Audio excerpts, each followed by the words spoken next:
மைய நூலகத்தில் வாசல் வட்ட மாதாந்திர கூட்டம் 5வது கூட்டம் நடைபெற வருகை புரிந்திருக்கும் வாசல் தலைமையேற்றி வருகை புரிந்திருக்கும் வாசல் வட்ட ஐயா தலைவர் ஐயா அவர்களை வருக வருக வரவேற்கின்றேன். நூலினை வெளியிட்டிருக்கும் மாவட்ட நூலக அலுவலர் அவர்களே வருக வருக வரவேற்கிறேன். நூலின் பெயர் தன்னம்பிக்கை தலைவு நூல் என்ற தலைப்பில் அறிமுகம் நூல் ஆசிரியர் அறிமுகம் செய்திருக்கும் பேராசிரியர் முகமது அப்துல் காதர் அவர்களை வருக வருக வரவேற்கின்றேன். நூல் அறிமுக உரை கோவில் சேகர் அவர்கள் தன்னம்பிக்கை பேச்சாளர் அவர்களை மிக அருமையாக பேசுவார்கள். அவர்கள் பேச்ச கேட்க கேட்க ரொம்ப இதா இருக்கும். ஏன்னா வாசல் ஓட்டுறதுலாம் ரொம்ப பேசுவாங்க. சில பேசும்போதுலாம் வந்து சில பேருக்கு வந்து தூக்கம் உணவு பண்ணுவோம். ஆனா அவங்க பேசும்போது வந்து அதோட அர்த்தங்கள் கேட்கறதுக்கு ரொம்ப இதா இருக்கும். அதுக்காக இன்னைக்கு இருந்துட்டு போலாம் சாரோட பேச்சு கேட்கறதுக்காக சிறப்புரை ஆற்றிருக்கும் பேரர் திருநாவுக்கரசு அவர்கள் மேலாளர் சிங்கப்பூர் தஞ்சாவூர் அவர்களை வருக வரவேற்கிறேன். அவர்கள் தலைப்பில் நீராக தலைப்பில் அவர்கள் பேசியிருக்கிறார்கள். நன்கொடை ஆற்றுவதற்கும் முனைவர் ராஜமணிக்கம் அவர்களை பேராசர் மன்னர் நரபூசி அரசு கல்லூரி அவர்களை வருக வரவேற்கிறேன். செயல்துறை உறுப்பினர்கள் வாசல் வட்ட தொகுப்புரையாக தடபலம் ஐயா அவர்களை வருக வரவேற்கிறேன். இங்க உள்ள படைத்த அனைத்து செயல்துறை உறுப்பினர் அவர்களை அனைவரையும் வருக என வரவேற்கிறேன். இவர் வந்து எல்லாருமே வந்து வாசல் வட்ட செயல்துறை உறுப்பினர்கள் வந்து இங்கேயும் மாவட்ட மைய நூலகத்தில் செயல்படாமல் தஞ்சை நகரத்திலேயும் அழகம்மா நகரத்திலேயும் தெய்வு விழுவாமல் அருமையாக நடத்தி வருகிறார்கள். அவர் வாசலோட்ட தலைவர் அனைத்து பேருக்கும் நன்றியை தெரிவிக்கின்றேன். சகோதரர்கள் அனைவரையும் இந்த கூட்டத்திற்கு வர வேண்டும் என்று சிறப்பிப்பதற்கு முதல் நன்றியை தெரிவித்துள்ளேன். நாம் எப்பொழுதும் வாரம் சந்திக்கிறோம். அது அழகமான மாதம் ஒரு முறை சந்திக்கிறோம். அது மைய நூலகம். ஆகையினாலே மைய நூலகத்தில் நாம் அனைவரும் சந்திப்பதற்கு ஏதுவாகத்தான் நாம் இந்த கூட்டத்தை ஏற்பாடு செய்திருக்கிறோம். மாதம் எப்பொழுதும் நமது 2வது சனிக்கிழமை கூட்டம் நடத்துவதாக இருந்தது. ஆனால் இந்த மாதம் மட்டும் சரிவரவில்லை என்பதால் இந்த கூட்டத்தை நாம் கொஞ்சம் 2 நாள் தள்ளி வைத்து இன்னைக்கு நடத்தி கொண்டிருக்கிறோம். ஆகையினாலே இந்த கூட்டத்திற்கு நான் உங்கள் அனைவரையும் எனது இருகரம் கூப்பி வருக வருக என வரவேற்று நமது கூட்டத்திற்கு எப்பொழுதும் பெருமை சேர்த்து தர வேண்டுமா கேட்டுக்கொண்டு பேச வாய்ப்பு நன்றி கூறி வழிபடுகிறேன். 50 பேர் உறுப்பினர்கள் இருக்கிறார்கள். அவருடைய விலாசமோ நம்பரோ தொலைபேசி தொடர்போ இருக்கவில்லை. அப்படி எனக்கு தெரிவிகளை. ஆனால் அவர்கள் அத்தனை பேரை நான் தொடர்பு ஒவ்வொரு மாதம் இந்த கூட்டத்திற்கு வருகை செய்வதற்கான சூழ்நிலை நான் உருவாக்கி தருகிறேன் என்ற தருணத்தை கூறி வாய்ப்பை தெரிவித்து நன்றி விடைபெறுகிறேன். நன்றி, வணக்கம்.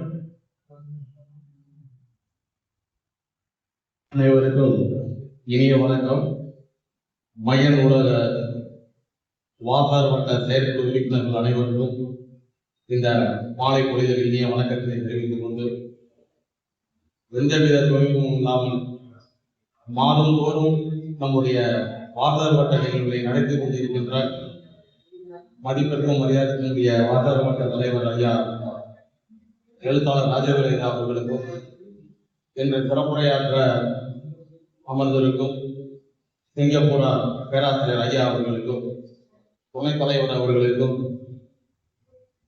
ஊர் முழுவதும் சுற்றுப்பயணம் செய்து மாணவர்களிடையே நம்பிக்கையினை விதைத்துக் கொண்டிருக்கின்ற எங்களுடைய அன்பு நண்பர் டொமினிக் ஐயா அவர்களே மற்றும் ஏனைய தமிழ் ஆளுமைகளுக்கும் நட்புகளுக்கும் வணக்கத்தை தெரிவித்துக் கொண்டு ஒரு சிறிய கவிதையுடன் இந்த உரையை நீக்கின்றேன். வீட்டின் மூலையில் குப்பை, தெருவின் ஓரம் குப்பை, ஊரின் வெளியே குப்பை, பறந்து கிடக்குது குப்பை. வீட்டின் மூலையில் குப்பை, தெருவின் ஓரம் குப்பை, ஊரின் வெளியே குப்பை, பறந்து கிடக்குது குப்பை. ஆற்றின் கரையில் குப்பை, அழகிய நதியிலும் குப்பை, அங்கும் குப்பை எங்கும் குப்பை, அண்ட வெளிகளிலும் குப்பை. நோய்கள் பரவுவது குப்பையால், குடலும் கெடுவது நோயால். பரவும் நோயை தடுக்காவிட்டால் பரந்த உலகமும் பாழ்படுமே. நோய்கள் பரவுவது குப்பையால், குடலும் கெடுவது நோயால். பரவும் நோயை தடுக்காவிட்டால் பரந்த உலகமும் வாழ்வதுவே. மக்கும் குப்பை மக்கா குப்பை மறுசுழற்சி அவசியம்தான். மக்கள் நாமும் ஒத்துழைத்தால் மண்ணில் உயிர்கள் நலம் பெறுமே. மக்கும் குப்பை மக்கா குப்பை மறுசுழற்சி அவசியம்தான். மக்கள் நாமும் ஒத்துழைத்தால் மண்ணில் உயிர்கள் நலம் பெறுமே. நன்றி, வணக்கம். தலைவர் உள்ளிட்ட அவையோர் அனைவருக்கும் வணக்கம். மாதாந்திர கூட்டம் மிகவும் சிறப்பாக நடைபெற்றுக் கொண்டிருக்கின்றது. தலைவர் அவர் தலைமையில் மாதமாக அவர்கள் அலைபேசியில் 2 முறை தொடர்பு கொண்டு பேசுவார். வேண்டிய நேரத்தில் ஏன் உங்களுக்கு வயசுக்கு எல்லாம் பேசுறீங்க, நான் வந்துருவேன், கலப்படாதீங்க, ஏதா இருக்கேன். சாந்தியம் அவர்கள் பேசினாங்க. இந்த நூல் அறிஞர் டொமினிக் அவர்களுக்கு தேவையில்லை தன்னம்பிக்கை பேச்சாளர் நமது சிறப்புரையாக திருவாரூர் ஐயா அவர்கள் பேசியிருக்கிறார்கள். அவர்களுக்கு கொஞ்சம் வாழ்த்துக்கள். தர்பால் அவர்கள் ஏதோ வாழ்த்து சொன்னாங்க. ஐயா ராஜபாணி அவர்களுக்கு வாழ்த்துக்கள். தொகுப்புரை தர்பாலுக்கு வாழ்த்துக்கள். இந்த நான் சென்ற ஞாயிற்றுக்கிழமை லைட்ஸ் மாவட்ட அவார்டு விழா நடந்தது. அந்த அவார்டு விழாவுக்கு வந்து பழைய கலெக்டர் வந்தாங்க. அவங்க நான் ஸ்டேஜில் வச்சுருக்கேன். எம்பி அவர்கள் வந்தாங்க. எம்பி போகும்போதே என்ன கேட்டாங்க, இல்லையா லைப்ரரி எப்படி மீட்டிங் நடந்தது, சிறப்பாக நடந்து கொண்டிருக்கின்றது. வாதமாக சேர்த்துவது தலைவர் மிகவும் நன்றாக நடந்து கொண்டிருக்கின்றது. நான் அவரிடம் உறுதியாக இருந்தேன். மிகவும் சந்தோஷப்பட்டார்கள். ஒரு முறை தலைவர் தலைமையில போய் இயற்கையை பார்க்க முடியும். அதுதான் கேட்டுக்கொண்டு வாய்ப்பளித்தது நன்றி கூறி வடிக்கிறேன். நன்றி, வணக்கம்.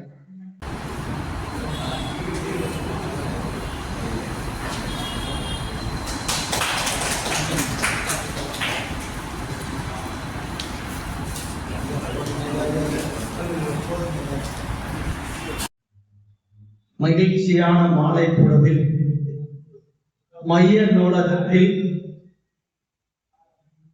சிந்தனையோடு அமர்ந்துள்ள அனைத்து உயர்ந்த உள்ளங்களையும் என் நெஞ்சு நிறைந்த நன்றியையும் வணக்கத்தையும் பணிவாக உரித்தாக்கிக் கொள்கின்றேன். பொதுவாக நூலகம் என்றாலே ஒரு நூலை பற்றி பேசுவதுதான் எல்லோருக்கும் சிறப்பு என்று அந்த ஒரு நடைமுறையை எங்களுடைய ஐயா தலைவர், துணைத் தலைவர், மற்ற ஆண்டோர்கள் சொன்னதின் அடிப்படையில் ஒவ்வொரு மாதமும் இந்த மாதிரி ஒரு நூல்களை அறிமுகப்படுத்தி சிறப்பாக செய்ய வேண்டும் என்ற நோக்கத்தின் அடிப்படையில் ஒரு வாய்ப்பை கொடுத்திருக்கின்றார்கள். இந்த வாய்ப்பை கொடுக்கும் பொழுது மாணவர்களுக்காக உந்து சக்தியாக அவங்க உள்ளார்ந்த பூர்வமாக வெளிப்படுத்த வேண்டுங்கிற நோக்கத்தில் தான் இந்த ஒரு தலைப்பை கொடுத்து நலபாளையிட்ட கொடுக்கும் பொழுது அவங்க சந்தோஷமா செய்யுங்க அப்படின்னாங்க. தமிழ் திசையில் பதிப்பகத்தால் போடப்பட்ட புத்தகம் தான் இந்த புத்தகம். தமிழ் திசையினால் நிறைய புத்தகங்களை போட்டுக்கிறாங்க ஹிந்து பப்ளிகேஷனால. அதுல இந்த புக்கு பாத்தீங்கன்னாக்க முக்கியமா தன்னம்பிக்கையாய் தலை நிகழ்வு அப்படிங்கிற ஒரு தலைப்பில் யார் எழுதியதுன்னா முகமது அப்துல் காதர் என்ற பேராசிரியரால் எழுதப்பட்டது. இவரால் எழுதப்பட்ட நூல் என்ன இருக்கு உள்ள, என்ன தூண்டுதலை உண்டு பண்ணுகின்றது, இது என்ன ஒரு வாய்ப்பை கொடுக்கின்றது, இது எல்லோருக்கும் நம்பிக்கை ஊட்டுகின்றதா இப்படின்னு ஒரு அலசி ஆராய்ந்து இந்த புத்தகத்தை படிக்கும் பொழுதுதான் ஒரு 20 பேரு தன்னம்பிக்கையால் சாதித்தவர்களை இந்த புத்தகத்தில் இடம்பெற்றிருக்கின்றது. இது கட்டாயமாக கண்டிப்பாக ஒவ்வொரு மாணவனும் படிக்க வேண்டிய மிகப்பெரிய தன்னம்பிக்கை டானிக் என்பதை இந்த அரங்கத்திலே நான் சொல்ல ஆசைப்படுறேன். இது ஒவ்வொரு மாணவனும் படிக்க மாட்டேங்கிறார்கள். குழந்தைகளிடம் நாம் கொடுக்க வேண்டிய புத்தகங்கள் ஏராளமாக இருக்கின்றன. நாம் படிக்க படிக்க இந்த புத்தகத்துல இவ்வளவு விஷயங்கள் இருக்கின்றதா அப்படின்னு தேடும் போதுதான் தெரிகின்றது. ஒவ்வொருத்தருக்குள்ளே தேடும் போதுதான் மிகப்பெரிய பொக்கிஷமாக அவங்களுக்குள்ளே மிகப்பெரிய ஆற்றலை வெளிப்படுவதற்கு எத்தனை பேர் ரோல் மாடலா இருந்து ஜெயிச்சார்கள் என்பதை இந்த புத்தகத்தில் கூறப்பட்டுள்ளது. நான் நேரத்தின் அருமை கருதி சிறப்பு இதெல்லாம் பேச வேண்டி இருப்பதனால் ஒரு 5 பேரை மட்டும் எடுத்துக்கிறேன். 20 பேர் இருக்கிறாங்க. 5 பேரை குறிப்பிட்ட காலவசத்துக்குள் நம்மளுடைய பெரியவர்கள் முன்னிலையில சொல்லும் போது, இதை குழந்தைகளிடம் சொல்லும் பொழுது, இளைஞர்களிடம் சொல்லும் பொழுது, மாணவர்களிடம் கொண்டு செல்லும் பொழுது அவங்களுக்குள்ளே ஒரு மிகப்பெரிய ஆற்றலை வெளிக்கொணர்வதற்கான ஒரு வாய்ப்பாகவும் ஒரு தடம் பதிப்பதற்கு காரணமாகவும் என்பதற்காக தான் தன்னம்பிக்கையால் தலைநிமிர் என்ற இந்த புத்தகத்தை இன்னைக்கு நூல் விமர்சனமாக உங்கள் முன் பகிர்ந்து கொள்ள ஆசைப்படுகின்றேன். இன்றைய மனித சமுதாயம் அவசியமாக படிக்க வேண்டும் இந்த புத்தகத்தை. இந்த புத்தகம் வந்து நிறைய தடம் பதித்துள்ளார்கள். அந்த தடம் பதித்தவர்கள் சிலரை மட்டும் உங்களோட பேசும் பொழுது ஒருவர் வாழ்க்கையில் வெற்றி பெற வேண்டும் என்றால் மிக முக்கியமானது உண்மையான உழைப்பு. அது இளமையாக இருக்கட்டும், முதுமையாக இருக்கட்டும், முற்றிலுமே வெற்றி என்பதற்கு உழைப்பு இருக்க வேண்டும். அந்த உழைப்பு இல்லாமல் நமக்கு கிடைக்காது. விவசாயிகளின் வியர்வை தொழில்தான் விளைச்சலே கிடைக்கின்றது. துளிப்படாத கற்கள் தான் சிலையாவதும் இல்லை.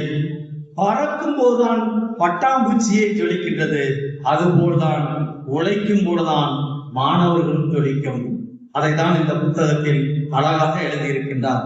ஒவ்வொருத்தரா சொல்லும் பொழுது ஒருத்தரை எடுத்து இதுல மிகவும் மெய்சிலுத்து போய் படித்துக் கொண்டிருந்தேன்.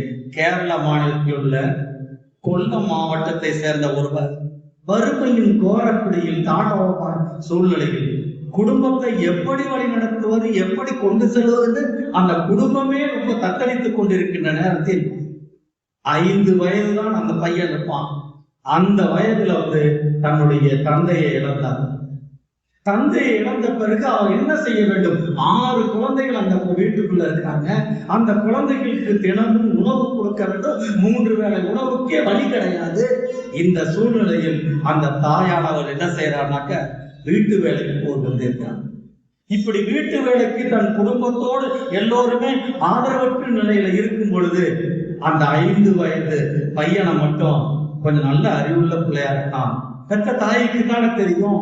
அந்த 6 பிள்ளைகள்ல இந்த குழந்தை நல்லா வளரும், நல்ல ஞானம் உள்ளதா இருக்குது, அறிவுள்ளதா இருக்குது, திறமை உள்ளதா இருக்குது, நல்ல லட்சியம் முகத்துல இருக்குங்கிறத தெரிந்து ஆதரவற்ற இல்லத்துல கொண்டு போய் அந்த தாய் சேர்த்து விட்டான். கேரளாவுல அந்த கொல்லம்ங்கிற இடத்துல வந்து ஆதரவற்ற இல்லத்துல 5ஆவதுல இருந்து ஒவ்வொரு நிலையிலும் படிக்க ஆரம்பிச்சான். வயது சிறுவனாக இருக்கும் பொழுது படிக்கும் பொழுது பகுதி நேரமாக ஏதாவது வேலை செய்யணும்னு அவன் முடிவு பண்றான். அந்த பையன் அவன் கடைசியா சொல்லும் போதுதான் யார் என்பது யோசிப்பீங்க. அவன் வளர்ந்துகிட்டே இருக்கும் பொழுது பகுதி நேரமா வேலை செய்யும்போது ஹோட்டல்ல போய் வேலை பார்க்கறான், கடைகள்ல வேலை பார்க்கறான், டெலிவரி பாயா வேலை பார்க்கறான், மற்ற கிளீனராகவும் வேலை பார்க்கறான். ஏன் வேலை பார்க்கறான்னா நம்மளையும் பார்க்கணும், நம்ம அம்மாவுக்கும் கொஞ்சம் சேர்த்து கொடுக்கணுமே சொல்லி அந்த சிறுவன் செய்து ஒவ்வொரு பணிகளை செய்துகிட்டு இருக்கிறான். தன் வாழ்க்கையில் பெரிதும் பாதிக்கப்பட்ட நிலையில அரசு கல்லூரியில போய் BA ஆங்கிலம் படிக்கிறான்.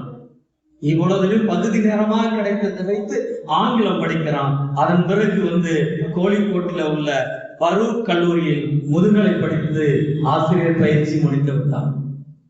இப்படி 17 வருடங்கள் அந்த ஆதரவற்ற அநாத இல்லத்தில் படிக்கும் போதுதான் அவன் வாழ்க்கையிலே ஒரு திருப்பு முனையாக இருந்தது என்பதை இந்த ஆசிரியர் சொல்லுகின்றார். என்ன என்றால் அந்த பள்ளிக்கு அந்த ஆதரவற்ற இல்லத்திற்கு கொல்லம் துணை கலெக்டர் வந்து பேச வருகிறார். அப்ப பேசும் பொழுது ஒவ்வொரு உற்சாகமான வார்த்தைகள், எத்தனை தடைகள் வந்தாலும் கடந்து ஜெயிக்கலாம் என்று பேசும் பொழுது அந்த இளைஞனுக்கு அந்த கல்லூரி படித்து முதுநிலை படித்து பயிற்சி பெற்ற அந்த இளைஞனுக்குள்ளே உத்வேகம் ஏற்படுது. இந்த மாதிரி அவன் படிக்கின்றான். பிறகு அவர் சொல்லிவிட்டு போன செய்திகளை உள்வாங்கிக் கொண்டே போட்டித் தேர்வுல கலந்து கொள்கிறான். இங்க எத்தனையோ மாணவர்கள் அரசு நூலகத்துல போட்டித் தேர்வுலாம் வந்து படிக்கிறதுக்கான வாய்ப்புகளும் வசதிகளும் செய்து கொடுக்கும் பொழுது அதை தவற விட்டுக் கொண்டு எத்தனையோ பேர் அடைந்து கொண்டு கடைசி காலத்திலே அவர்கள் தடமாறி போற எத்தனை இளைஞர்களை பார்த்து கொண்டுதான் இருக்கின்றோம். ஆனால் ஒரு சில பேர் தான் இந்த மாதிரி நூலகத்தை தேடி வரும் பொழுது அவருடைய வாழ்க்கையே வெற்றியாளராக பிரகாசமான நிலைக்கு போகின்றார்கள். இவனுக்கு சொன்ன அந்த ஒரு உதவி கலெக்டராக இருந்தவர் சொன்ன ஒரு வார்த்தை தான் படிக்கிறான். படித்துக் கொண்டே இருக்கும் பொழுது போட்டித் தேர்வுல வெற்றி அடைகிறான். அப்படி வெற்றி அடைந்தது மட்டுமல்ல, வாழ்க்கையிலே எந்த கொல்லம்ல ஆதரவற்ற அநாதைகள் இடத்துல படித்தானோ அதே இடத்துல படித்து அவன் ஒரு மிகப்பெரிய கொல்லம் அங்க கேரளாவுடைய அந்த இடத்துல வந்து ஒரு கலெக்டராக மாறினான் என்பதான் முக்கியமான செய்தியா சொல்றேன். அவருடைய பெயரை சொன்னாதான் நீங்களே ஆச்சரியப்படுவீங்க. அந்த கலெக்டர் இப்பவும் இருக்கிறாரு. அப்துல் நாசர் என்ற மிகப்பெரிய புகழ்பெற்ற கலெக்டராக செயல்பட்டு கொண்டிருக்கிறார். இதெல்லாம் எப்படி வந்தது? நாம் நடைமுறையில வாழ்க்கையில பல சம்பவங்களை பார்க்கும் பொழுது அவர்கள் நடக்கின்ற சுற்றுச்சூழலில் நடக்கின்ற பல இடையூறுகள் எல்லாம் கடந்து வாழ்க்கையில ஜெயிப்பதற்கு ஒரு தன்னம்பிக்கை டானிக்காக யாரோ அவரை உசுப்பி விட்டதுனாலதான் அவர் உயர்ந்த நிலைக்கு வந்திருக்கின்றார். இதுதான் நாம் பெரியவங்களாக உங்களை போலவங்களும் உங்களோட வருகின்ற பல இளைஞர்களையும் இளம்பெண்களையும் மாணவ சமுதாயத்தையும் நாம் உற்சாகப்படுத்தும் போதுதான் இந்த மாதிரி தன்னம்பிக்கையால் தலைநிமிர முடியும் என்பதை ஒருத்தர் வெற்றி பெற்றதை சொல்ல ஆசைப்பட்டேன். இன்னும் சிறப்பான ஒரு சில பேர் ஜெயிச்சவங்களை உங்கள் முன் சொல்ல விரும்புறேன். எல்லோருமே பாத்தீங்கன்னா படிப்பு மட்டும் இருக்கும், மற்ற திறமைகளும் இருக்கும். ஓட்டப்பந்தயத்துல நல்லா விளையாடுவாங்க, ஃபுட்பால்ல நல்லா விளையாடுவாங்க. இன்னும் பாத்தீங்கன்னாக்க நிறைய தடகளத்துல எல்லாம் திறமை வாய்ந்தவர்களா இருக்கிறாங்க. இதெல்லாம் நிஜமாக வாழும் பொழுது அவங்களுக்குள்ள இருக்கின்ற திறமைகள் என்ன என்பதை நாம் எடுத்து சொல்லும் பொழுது அவர்களை பாத்தீங்கன்னா ஊக்கப்படுத்தும் பொழுதுதான் அவங்க ஜெயிக்கிறாங்க. அப்படியேப்பட்டது ஓட்டப்பந்தயத்துல வெல்ல வேண்டும் என்றால் எத்தனையோ மாணவர்களும் மாணவிகளும் தன்னுடைய விருப்பத்தையும் முயற்சியையும் பயிற்சியும் செய்து கொண்டிருக்கும் போதுதான் அவங்களால ஜெயிக்க முடியும். ஒரு நாளைக்கு 5 நிமிடம் வெற்றி பெறத்துக்காக முயற்சி பண்ணலாம், அதுக்கப்புறம் 10 நிமிஷம், இப்படி அரை மணி நேரம் என்பது தன்னுடைய உடம்புல இருக்கிற ஸ்டெமினாவை அதிகரிக்க வேண்டும் என்பதை இதை சொல்லி இருக்கிறாரு. தினமும் அந்த சிந்தனையோடு இடைவிடாத முயற்சி செய்துகிட்டே வரணும். உங்களுக்குள்ளே இருக்கின்ற எதிர்மறை எண்ணங்களை அகற்றி நேர்மறை எண்ணங்களை நாம் வளர்த்து கொண்டால்தான் ஒரு நாள் நம்மளுடைய கனவுகள் எல்லாம் நிறைவேறும் என்பதை இந்த புத்தகத்தில் அழகாக சொல்லியிருக்கின்றார். 2 நண்பர்கள் காட்டு வழியா போறாங்க. காட்டு வழியா போய்கொண்டே இருக்கும் பொழுது போகிற வழியில கரடி பாத்தீங்கன்னாக்க முடியாது, மிகப்பெரிய ஆபத்தான கரடி வந்துகிட்டு இருக்குது. உடனே எல்லோருக்கும் தெரிஞ்ச செய்தான். உடனே ஒருவன் நடப்பதற்கான காலணிகளை கழட்டி வைத்து விட்டு ஓடுவதற்கான காலணிகளை மாற்றிக்கொள்ள தொடங்குகிறார். நீ என்ன செய்கிறாய் என்று அவருடைய நண்பன் கேட்கிறார். நான் ஓடுவதற்கு காலணியை மாட்டிக்கொள்கிறேன் என்று பதில் வந்தது. அதற்கு அவன் சொல்றான், உனக்கு என்ன பைத்தியமா? கரடியே கொடூரமானது, நீ அதை விட வேகமாக ஓட முடியுமா என்று நினைக்கிறாயா என்று அந்த நண்பன் 2வது நண்பன் கேட்கிறான். அதற்கு 1வது நண்பன் சொன்னபோது, நான் கரடியை தாண்டி ஓட வேண்டும் என்பதில்லை, உன்னை விட வேகமாக ஓடினால் போதும் என்றான். ஆம், இதுதான் அந்த இளைஞன் தேர்ச்சியை செய்கிறத ஒவ்வொருத்தருக்குள்ளே இருக்குது. மற்றவர்களை விட 5 முதல் 10% அனுகூலமான சூழ்நிலைகளை உங்களுக்குள் நீங்கள் அமைத்துக் கொண்டால் போதும், நீங்கள் வெற்றியாளர் என்பதை இது தெரிவிக்கின்றார். அப்படி வறுமையில் சாதித்து சாதனை பெற்ற பெண்மணிதான் ஹேமாதாஸ் என்ற பெண்மணி. முதல்ல ஒருத்தர சொன்னேன், ஹேமாதாஸ் என்ற பெண்மணி தான். எது அவங்க ஜெயிச்சாங்க, எப்படி அவங்க வெற்றி பெற்றாங்க பார்க்கும்போது, அசாம் மாநிலத்திலே சார்ந்த ஹேமாதாஸ் அப்பா ஒரு விவசாய குடும்பத்துல வாழ்ந்தார். அந்த விவசாய குடும்பத்துல ஏறு உழுவதிலிருந்து களை எடுப்பதிலிருந்து நாற்று நடுவதில் அத்தனையுமே தன்னுடைய தந்தையோட செய்த அந்த சிறுமி. இப்படி ஹேமாதாஸ் செய்து கொண்டே இருக்கும் பொழுது மாலை நேரம் விட்டால் சிறுவர்களுடன் சேர்ந்து கொண்டு அவங்க என்ன சொல்றாங்கன்னா, கிராமத்து மைதானத்துல கால்பந்து விளையாடிட்டு இருப்பாங்க. அப்படி விளையாடும் பொழுது அந்த கிராமத்துல இருந்த ஒரு விளையாட்டு மாஸ்டர், அவர் பிசிக்கல் டைரக்டர் பார்த்துட்டு என்ன சொல்றாங்கன்னா, நீ வேகமாக கால்பந்தை உதைத்து வேகமாக ஓடிக்கொண்டு இருக்கின்றாய், நீ பார்த்தீங்கன்னாக்கா கால்பந்து விளையாடுறதை தவிர்த்துட்டு ஓட்டப்பந்தயத்துல கலந்து கொள்ளு அப்படின்னு அந்த ஹேமாதாஸுக்கு யாரு சொன்னதுன்னா, அங்க இருக்கின்ற அந்த ஒரு உடற்கல்வி ஆசிரியர் சொன்ன வார்த்தை தான் உள்ளத்துக்குள்ளே மாற்றம் ஏற்பட்டது. இப்படி இங்க இருக்கின்ற ஒவ்வொருத்தருக்கு சொல்லும் பொழுது நாம் ஏற்றுக்கொள்ற பக்குவத்தோடு ஏற்றுக்கொள்றோம் என்றால் நாம் உயர்ந்த நிலைக்கு வர முடியும் என்பதான் இந்த ஹேமாதாசனுடைய மிகப்பெரிய உன்னதமான சக்தியை உருவாக்கி இருக்கின்றது. அவங்க சொன்ன மாதிரி அவங்க ஓட்டப்பந்தயத்தில் கலந்துக்கிறாங்க. உலக தடகள போட்டியில மகளிருக்கான 400 மீட்டர் ஓட்டப்பந்தயத்துல இந்தியாவின் சார்பில் ஹேமாதாஸ் கலந்து கொண்டார். இறுதி போட்டியில 51.46 வினாடிகள்ல அவங்க முந்தைய இலக்கை விட சாதனையை படைத்தார். ஜூனியர் உலக தடகள சாம்பியன் போட்டியில தங்கம் என்ற முதல் இந்திய பெண் என்றால் ஹேமாதாஸ் தான். எவ்வளவு பெரிய பாருங்க, அசாம்ல ஒரு கிராமத்துல விவசாய குடும்பத்துல பிறந்து அப்பாவோட நாத்து நட்டு இருந்த இந்த பெண்மணியை இதுல தேடி பிடிச்சு சொல்லி இருக்கிறாருன்னா, இதையெல்லாம் இன்றைய மாணவர்கள் படிக்க அழிக்க வேண்டிய சூழ்நிலைக்கு நாம் தள்ளப்பட வேண்டாம். இல்லைன்னு வச்சுக்கோங்க, அவங்க தடமாறிதான் போய் கொண்டு இருப்பாங்க. அந்த மாதிரி சூழ்நிலைய இந்த பெண்மணிகிட்ட கேட்கிறாங்க, நீங்க தடகளத்துல வந்து வெற்றி பெற்றுட்டீங்களே, உங்களோட அடுத்த கனவு என்னன்னு கேட்கும் பொழுது ஹேமாதாஸ் சொல்றாங்க, என்னுடைய ஒரே இலக்கு என்னன்னா ஒலிம்பிக்ல நான் கோல்டு மெடல் அடிக்க வேண்டும் என்று அந்த பெண்மணி சொல்றாங்க. இதுதான் நம்மளுடைய குழந்தைகளையும் நம் வீட்டுல இருக்கிற குழந்தைகள் தான் நாம் சொல்ல வேண்டியிருக்கின்றது. இன்னும் ஒரே 2 மட்டும் சொல்லிடுற, துணிச்சல் உள்ளவர்களை வெற்றியை சாத்தியமாக முடியும். மரண தண்டனை வழங்கப்பட்ட ஒருவனுக்கு அவனது கடைசி விருப்பத்தின் வாய்ப்பு வழங்கப்பட்டது. மரண தண்டனை நிறைவேற்றுவதற்கு முன்பு அந்த நாட்டு அரசன் கைதியிடம் கேட்கிறான், 2 வாய்ப்புங்கிறான். அந்த 2 வாய்ப்புகளை, ஒண்ணு தண்டனையை ஏற்றுக்கொள்வது, அல்லது 2வது இருளும் சகதியும் நிரம்பிய காட்டை தாண்டி அந்த குகை வழியாக வெளியே செல்வது. ஒரு தண்டனை பெற்றுதான் 2 சான்ஸ் கொடுக்குறாரு, தண்டனை ஏற்றுக்கொள்ளு, இல்லைன்னா இந்த மாதிரி கரடு முரடான பாதையை கடந்து செல்ல வேண்டும் சொன்னான். அந்த குகையை பார்த்து விட்டு அந்த குகை எங்கே செல்கிறது கேட்டான். அதற்கு அரசர் யாருக்குமே தெரியாது என்றார். அவர் மீண்டும் மீண்டும் அந்த பாதையை பார்த்தான். மோசமான சகதிகளும் இருள் நிரம்பிய காடுகளும் அவனுக்கு அச்சத்தை ஏற்படுத்தியது. கடைசியாக அவன், நீங்கள் தண்டனை நிறைவேற்றலாம் என்றான். அந்த அரசன் அவனுக்கு நிறைவேற்றினார். சிறிது காலம் கழித்து ஒரு இளம் வீரர் வந்தார். அந்த குகையை பகுதியை ஆராயலாம் என்று அரசனை கேட்கிறார். அரசர் நடுங்கி விட்டார். சரி, நன்றாக யோசித்துக்கொள், நானாக இருந்தால் இதை செய்ய மாட்டேன் என்று அரசன் சொல்லுகின்றார். ஆனா அந்த இளம் வீரர் சொல்றான், அந்த குகையை நோக்கி சென்றான். சதுப்பு நிலத்தை தவழ்ந்தபடியே தாண்டி சென்று இருள் நிறைந்த காட்டில் மிகவும் கஷ்டப்பட்டு கடந்தான். குகையை அடைந்தான். ஒரு வழியாக குகையை கடந்த பின் வெளியே செல்லும் வழியை கண்டுபிடித்து விட்டான். துணிவோடு சென்று வெற்றி பெற்ற இளவரனை அரசர் பாராட்டினார். அதனால்தான் சொல்றோம், கைதியோ முயற்சி செய்யாமல் மரண தண்டனை அடைந்தான். இந்த கதையில் வரும் கைதியை கொண்டுதான் பலரும் இன்னைக்கு வாழ்ந்து கொண்டே இருக்கின்றார்கள்.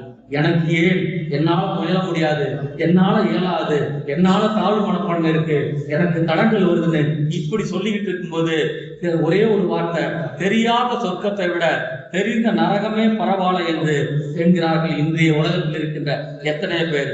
எல்லோருக்கும் வெற்றி அடைய ஆசைப்படுகிறோம். அதற்கு முன் வெற்றி அடைய நாம் நம்மை தயார்படுத்திக் கொண்டோமா என்றால் கிடையாது. சும்மா ஆசைப்படுவதற்கெல்லாம் வெற்றி நம்மளை தேடி வராது. துணிவோடு முன்னேறி செல்பவர்கள் தான் வெற்றி நம்மை வந்தடையும். ஒரு சம்பவத்தை எழுதியிருக்கின்றார் இந்த பேராசிரியர். இந்த உதாரணத்தை கொடுத்து, முகமது அப்துல் காதர் என்கிறவரு IPL மேட்ச்ல எல்லோருமே பார்த்து கொண்டு இருக்கின்றோம். நான் 73க்கு முன்னாடி பார்த்தது IPL மேட்ச். அன்னையிலிருந்து ஒரு பைத்தியமாக வந்து கிரிக்கெட் மேட்ச் பார்ப்பேன். நிறைய பேருக்கு பிடிக்காது. இரவு நடக்கிற மேட்சை கூட நான் பார்த்து கொண்டு இருப்பேன். அது மாதிரி இப்ப நம்மளுடைய தனபாலையாலும் அந்த கரண்ட் அஃபேர்ஸ் அப்படியே அப் டு டேட்டா சொல்லிக்கிட்டே இருப்பாங்க. அந்த மாதிரி IPL 2025ஆம் ஆண்டு சீசன்ல ராஜஸ்தான் ராயல்ஸ் அணிக்காக 10 லட்சம் ரூபாய் பணத்துக்காக அவனை தேர்ந்தெடுக்கிறாங்க. 14 வயது சிகரனாக வைபவ் சூரியன் சிங்கிறவன் தான். அவன் சேர்த்த பிறகு 35 பந்துகள்ல சதம் அடித்தான். யோசிச்சு பாரு, 35 பந்துல அவன் ஒரு 15 வயசு 14 வயது தான் நடக்குது, 15ஏ வரல. அவனை எல்லாருமே கேலியா பண்ணாங்க. என்ன இவன் வந்து வேகமான பவுலர்கள் வீசிக்கொண்டிருக்கிறார்கள், அவனுடைய பந்தெல்லாம் இவனுடைய முகத்தை பெயர்த்து எடுத்துவிடும், அவனுடைய உயிருக்கு ஆபத்தான சூழ்நிலை இவனை விளையாட சொல்றதேன்னா. அவன்கிட்ட இருந்த தைரியம் தான் அவனை வெற்றி பெற வச்சது. வெற்றி பெற்றது மட்டுமல்ல, இப்ப ரீசெண்டா நடந்தது, நம்ம ஐயா கூட பாக்குறாங்க. இப்ப ரீசெண்டா இலங்கையில் நடந்த மேட்ச்ல வந்து பாத்தீங்கன்னா வைபவ் சூர்யா 11 பந்துகள்ல 50 ரன்களை அடித்து உலக சாதனை பண்ணலாம். எப்படி பாருங்க, 18 வயசுல அவனை கொண்டாந்து சொல்றாங்க, இலங்கை அடிச்சு ஜெயிச்சான்.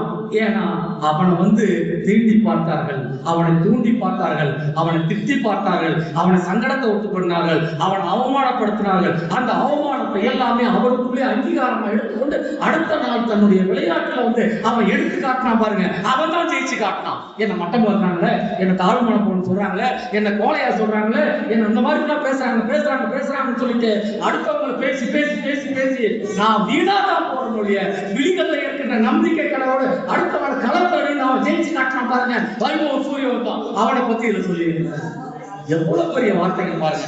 இப்படிதான் நாம் வெற்றி பெற வேண்டும் என்றால் நமக்குள்ளே வந்து பார்த்தீங்கன்னா தாகம் உள்ளவர்கள் தான் இவ்வுலகில் தண்ணீரை தேடுகிறார்கள். நமக்குள்ளே தாகம் உள்ளவர்கள் தான் தண்ணீரை தேடுகிறார்கள். தண்ணீரும் தேடிக்கொண்டே இருக்கின்றது தாகம் கொண்டவர்கள் தான் என்பதை யார் சொல்றானா? பாரசீக கவிஞர் ஜலாலுதீன் ரூமிங்கிறவர் சொல்றாரு. எவ்வளவு பெரிய வார்த்தைகளை சொல்றாங்க பாருங்க. எனவே வைபவ் சூர்யா போன்ற வெற்றி பெற வேண்டும் என்றால் தாகத்தில் உள்ளவர்கள் வெற்றியை தேடிக்கொண்டே இருக்க வேண்டும். அப்பதான் ஜெயிக்க முடியும் என்று சொல்லி வெற்றிக்கான இலக்கு ஒன்று இருக்குது. என்னன்னா, மாணவர்கள் படிக்கும் பொழுது இலக்கை தீர்மானிக்க வேண்டும். குறைந்த இலக்கு குற்றம் என்று அப்துல் கலாம் ஐயா சொல்றாரு. அப்படி தனது உயர்ந்த இலக்கில் வெற்றி பெறவுள்ள முக்கியமானவர் எல்லோருக்குமே தெரிஞ்ச செய்தியை இந்த புத்தகத்துல கொடுத்திருக்கிறாங்க. மதுரையில் பிறந்து சென்னையிலே வளர்ந்த பிச்சை சுந்தரராஜன் என்கிற சுந்தர பிச்சை என்பவர் தான். சாதாரண குடும்பத்துல வாழ்ந்தவரு சுந்தர் பிச்சை. சென்னையில அசோக் நகர்ல போய் தன்னோட குடும்பத்தோட சேர்ந்து அங்க வேலை பார்க்கறாங்க. வீட்டுல வந்து பார்த்தோன்னா அவருக்கு எந்த விதமான வசதியும் கிடையாது. சிறிய வீட்டுலதான் அந்த சுந்தர் பிச்சை இருக்கிறாரு. தொலைக்காட்சி கூட தன் வீட்டுல இல்லாதவரு. அந்த வயது சிறுவனுக்கு வந்து மிகப்பெரிய ஆசை, கார்ட்டூன் எல்லாம் பார்க்கணும்னு ஆசை. ஆனா அந்த ஆசை இல்லாம இருந்தது. சென்னையில படிக்கிறான். சென்னையில படிச்ச மட்டும் ஒரு சாதாரண மாணவனாக இருந்து சிறு வயதில் இருந்து கணிப்பொறியின் மேல ஆர்வம் இருந்து IIT பொறியியலாளர் படித்து பண வசதி இல்லாத காரணத்தினால கல்வி உதவித்தொகை மூலம் படிச்சு அமெரிக்காவுக்கு அவங்க அப்பா அனுப்புறாங்க. அனுப்பும் போது கூட பிளைட்டுக்கான காசை கடன் வாங்கி தான் அவன் அனுப்பி வைக்கிறாரு சுந்தர பிச்சை. இப்படி பணம் இல்லாத சூழ்நிலையில் கடன் வாங்கி அனுப்பப்பட்டவன் அவன் கூகுள் நிறுவனத்தில் சேர்ந்தான். எத்தனையோ நிறுவனங்கள் அழைத்தார்கள். கூகுள் நிறுவனத்தினுடைய தலைவராக மாறினது மட்டுமல்ல, உலக இளைஞர்களுக்கு இன்னைக்கு முன்னோடியாக இன்னைக்கு சுந்தர பிச்சை இருக்கிறானா. அவருடைய திறமையை பார்த்துட்டு ட்விட்டர்ல இருந்து மைக்ரோசாப்ட் எல்லாம் கூப்பிட்டாங்க. நீ கூப்பிட்டதுக்கெல்லாம் நான் வர முடியாது என்று அவன் எல்லாத்தையுமே அலட்சியப்படுத்திவிட்டு, ஏன்னா எனக்கு பிடித்த துறை என்னவோ அந்த துறையிலமா என்னுடைய இதை கடினமான முயற்சி பண்ணுவேன், அதுதான் வெற்றி அடைவேன்றான். இன்னைக்கு ஒவ்வொருத்தர் சொல்றாங்கிறதுக்காக நான் முடிவு பண்ணக்கூடாது. இந்த நம்ம வீட்டுல இருந்தாலும் சரி, நம்மளை சுத்தி இருக்கிற மாணவராகட்டும், நம்மளை சுத்தி இருக்கின்ற எத்தனை இளைஞர்கள் என்றாலும் அவங்களுடைய தனித்திறமையை பாருங்க. பார்த்துட்டு அதற்கான வழிகாட்டுதலை நம்ம செய்வோம். தனக்குள்ள இருக்கிறத நீங்க சொல்லி அவங்களை வேற மாதிரி நம்ம மாற்றக்கூடாது என்பதா இந்த தன்னம்பிக்கையாளர் தலைவர் அப்படிங்கிற ஒரு புத்தகத்தை சொல்லியிருக்கிறாரு. நிறைவாக சொல்லி முடிக்கிறேன். தோல்விக்கு மதிப்பளிக்கணும். எத்தனை பேர் தோல்வி வந்துட்டா தோண்டு போய் உட்கார்ந்துருவாங்க, ஒதுங்கி போயிருவாங்க, ஓரம் கட்டப்படுவாங்க, காணா போயிருவாங்க. அவங்களை கண்டெடுக்கிறதே பெரும்பாலா இருக்குது. ஆனா தோல்விக்கு மதிப்பளிக்குங்கிற ஒரு அருமையான ஒரு செய்தியை சொல்லியிருக்காரு. என்னன்னாக்க, நம்ம தவறு செய்யாமல் தோல்வி உங்களை நெருங்காது. ஏதோ ஒரு தவறு செய்திருந்தா அந்த தோல்வி நம்மளை நெருங்கி வரும். அந்த மாதிரி தோல்விகளை ஏற்றுக்கொள்ற பக்குவம் உங்களுக்குள்ள இருக்கணும். நீங்கள் உங்கள் தவறுகளை புரிந்து கொண்டார்கள் என்றால் வெற்றி அடைய முடியும். சாதனையாளர்கள் அத்தனை பேரும் தோல்விகளை எதிர்கொண்டவர்கள் தான். அவர்கள் தோல்விகளை ஒருபோதும் தோண்டு போனது கிடையாது. தோல்வி கூட நமக்கு ஒரு புதிய வெற்றியை தான் கொடுப்போம். அப்படி ஒரு புதிய வெற்றியை ஒருவர் பெற்றார். அப்போதான் வீட்டுல உட்கார்ந்து இருக்கும்போது ஐயோ கடவுளே என்று அலறிய சத்தம் கேட்டு செருப்பு தைத்துக் கொண்டு இருந்த தந்தை ஓடி வந்தார். மகன் கண்ணில் இருந்து ரத்தம் வழிவதை கண்டு பதறி துடித்தார். சிறுவன் விளையாட்டாக செருப்பு தைத்த அந்த ஊசியால் கண்ணை குத்தி கொண்டான். குத்தப்பட்ட கண்ணுக்கு சிகிச்சை மேற்கொண்ட போது துரதிர்ஷ்டவசமாக மறுகண்ணும் பாதிக்கப்பட்டு விட்டது. அவன் பார்வை இழந்தான். அவன் பிற்காலத்தில் பார்வை இழந்தவர்களே கல்வி கண்ணை திறந்து வச்சவர் லூயிஸ் பிரெய்லிங்கிற அந்த இதை இந்த புத்தகத்துல சொல்லியிருக்காரு. சொன்னது மட்டுமல்ல, அவர் கண்டுபிடிப்பே மிகப்பெரியது. 6 புள்ளிகளில் 63 வகை எழுத்துக்களை எடுத்து காட்டினார். முரட்டுத்தாளில் சிறு சிறு துளைகளால் அமைக்கப்படும் எழுத்துக்களால் விரலால் தடவி பார்க்கும் முறையே அவர் பெயராலே பிரெய்லி என்று அழைக்கப்படுகிறது. நிமிடத்திற்கு 143 வார்த்தைகளை பிரெய்லி மூலம் படிக்க முடியும். பார்வை இழந்தவர்களுக்கு பலர் இந்த புதிய மொழியின் மூலம் பட்டதாரி ஆக்குவதற்கும் வேலை வாய்ப்புகளை கொடுப்பதற்கும் இந்த பிரெய்லி எடுத்து அவர் உருவாக்கியதான். லூயிஸ் பிரெய்லி கண்களில் பார்வை போட்டு என்று சோர்ந்து போயிருந்தால் இப்படி ஒரு கண்டுபிடிப்பு உலகத்துக்கு கிடைத்திருக்குமா? செய்யும் செயல்களில் இடர்பாடுகள் வரலாம், எதிர்பாராத விபத்துகளால் பின்னடைவு ஏற்படலாம். எந்த காரியத்தை முடித்தே தீர்வேன் என்ற உறுதியுடன் ஒற்றை செய்ய தொடங்கினாலும் அது முடித்தே தீர்வேன் என்று இருந்தால் உங்களுடைய செயல் அதுவும் அறமாக நிறைந்திருந்தால் வெற்றி நிச்சயம் என்பதை நாம் அனைவரும் தெரிந்து கொள்ள வேண்டும் என்பதற்காக இந்த செய்தியை சொல்லி நிறைவான ஒரு பெண்மணியை சொல்ல ஆசைப்படுறேன். Helen killer. 2 நிமிஷம் சொல்றேன். ஹெலன் கில்லர்ங்கிற பெண்மணி பணக்கார குடும்பத்துல பிறந்தான். அந்த பணக்கார குடும்பத்துல பிறக்கும் பொழுது இளம் காலத்திலே உடல்நிலை சரியில்லைன்னா மருத்துவமனைக்கு தாய் தந்தையர்கள் அழைத்து கொண்டு போகிறாங்க. அழைத்து கொண்டு போய் பார்க்கும் பொழுது அவங்க மருத்துவர்கள் பரிசோதனை பண்ணி விட்டு சொன்னாங்க, உங்களுடைய குழந்தைக்கு காதும் கேட்கல, வாயு பேச முடியல, கண்ணு தெரியல, மூணுமே பாதிக்கப்பட்டு விட்டார்கள் என்று சொன்ன உடனே பதறி துடித்தார்கள். என்ன செய்வது? காசு இருக்குது, எல்லாம் இருக்குது, இல்லாதவங்க ஜெயிச்சுக்கிறார், இருக்கிறவங்க பாதிக்கப்பட்டாங்கன்னு வீட்டுக்கு திரும்ப அழைச்சிட்டு வராங்க. திரும்ப அழைச்சிட்டு வந்து அந்த குழந்தை என்ன செய்வதுன்னு யோசிக்கும் பொழுது பதறிய தாய் தந்தையர்கள் வீட்டிலே ஒரு டீச்சரை நியமிச்சு சொல்லி கொடுக்குறாங்க.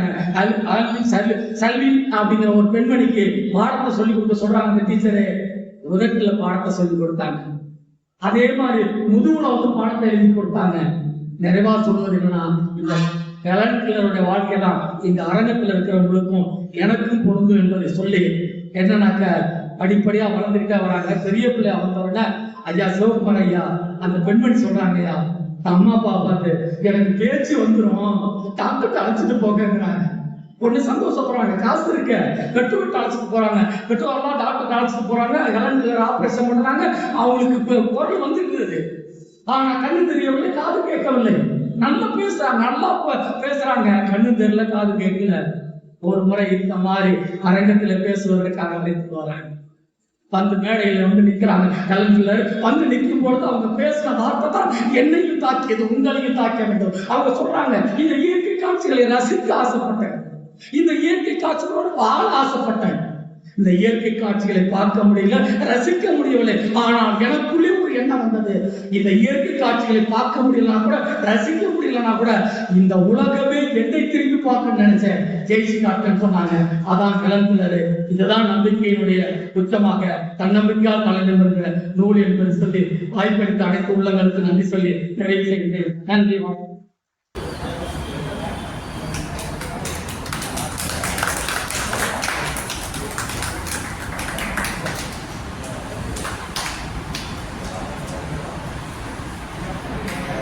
வாழிய செந்தமிழ், வாழ்க நற்றமிழர், எல்லா உயிர்களும் இன்புற்று வாழ்க.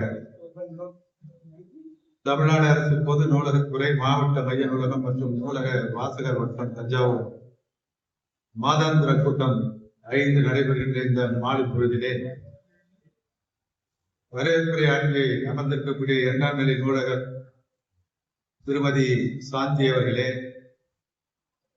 தலைமை ஏற்றிருக்கக்கூடிய எங்கள் மதிப்புக்குரிய எங்கள் மூத்த வழிகாட்டி எழுத்தாளர், பாசத்திற்குரிய எங்களுடைய குடும்பத்தினுடைய மூத்த தலைவர், இவ்வளவு வயதிலும் கொஞ்சம் கூட ஆர்வம் குறையாமல் எல்லாருக்கும் முன்னாடி எல்லா கூட்டத்திலும் வந்திருக்கக்கூடிய, தலைமையேற்று உதவக்கூடிய, கௌரவ தலைவராக இருந்த எத்தனை வகையிலும் எல்லாவற்றுக்கும் மேலாக கொடை கொடுத்து கொடுக்கக்கூடிய எங்கள் அன்புக்குரிய ஐயா ராஜவேல் அவர்களே, முன்னிலை வைக்கின்ற திருமதி சு தனலட்சுமி மாவட்ட நூலக அலுவலர் மற்றும் மேற்முறையீட்டு அலுவலர் அவர்களே, சற்று முன்பு எனக்கு முன்னாலே நூல் அறிமுகம் என்ற ஒரு அற்புதமான உரையை தன்னம்பிக்கையால் தலைநிமிர் என்ற நூலிலே உள்ள கருத்துக்களை நம்முடைய பலத்திருக்கக்கூடிய அருமைக்குரிய சகோதரர் டொமினிக் சேகர் அவர்களே, நேற்றப்ப நான் தான் அவருடைய ரசிகர், அதுக்கே சொல்லிட்டே இருப்பேன். அவர் பேசணும், நம்ம உட்காந்து கேட்கணும். இன்னைக்கு என்னமோ நான் வெட்டி விட்டு நீங்க சீக்கிரம் பண்ணீங்கன்னு சொல்றது மாதிரி ஒரு சூழ்நிலை வந்துட்டு கொஞ்சம் அதுக்காக மன்னிக்க வேண்டும் டொமினிக் அவர்களே. ஒரு சிறந்த உபசத்துக்காக சொல்லல, நீங்க எங்களுடைய சொத்து, எங்கள் வாசகர் வட்டத்தினுடைய சொத்து. நீங்க இந்த தஞ்சை பெரிய கோயிலால் மட்டும் உலகத்தில் பரவுவது இல்லை. உங்களை போன்ற நூல்களை படித்த பரப்புகின்ற எங்கள் மதிப்புக்குரிய கவியறிவை போன்ற கவிதையை தமிழ்நாடு எங்கும் பரப்புகின்ற மதிப்புக்குரிய பெரியவர்கள் இருக்கக்கூடிய அருமையான மன்றம். எனவே உங்களுடைய உரையை கேட்டு என்ன ஒரு வருத்தம் என்றால், எல்லாரும் 50 வயதுக்கு மேல உள்ளவங்களா இருக்கும். இனிமே சின்ன பிள்ளையாகி நாங்கள் உற்சாகப்பட்டு எதுவும் செய்ய முடியாது.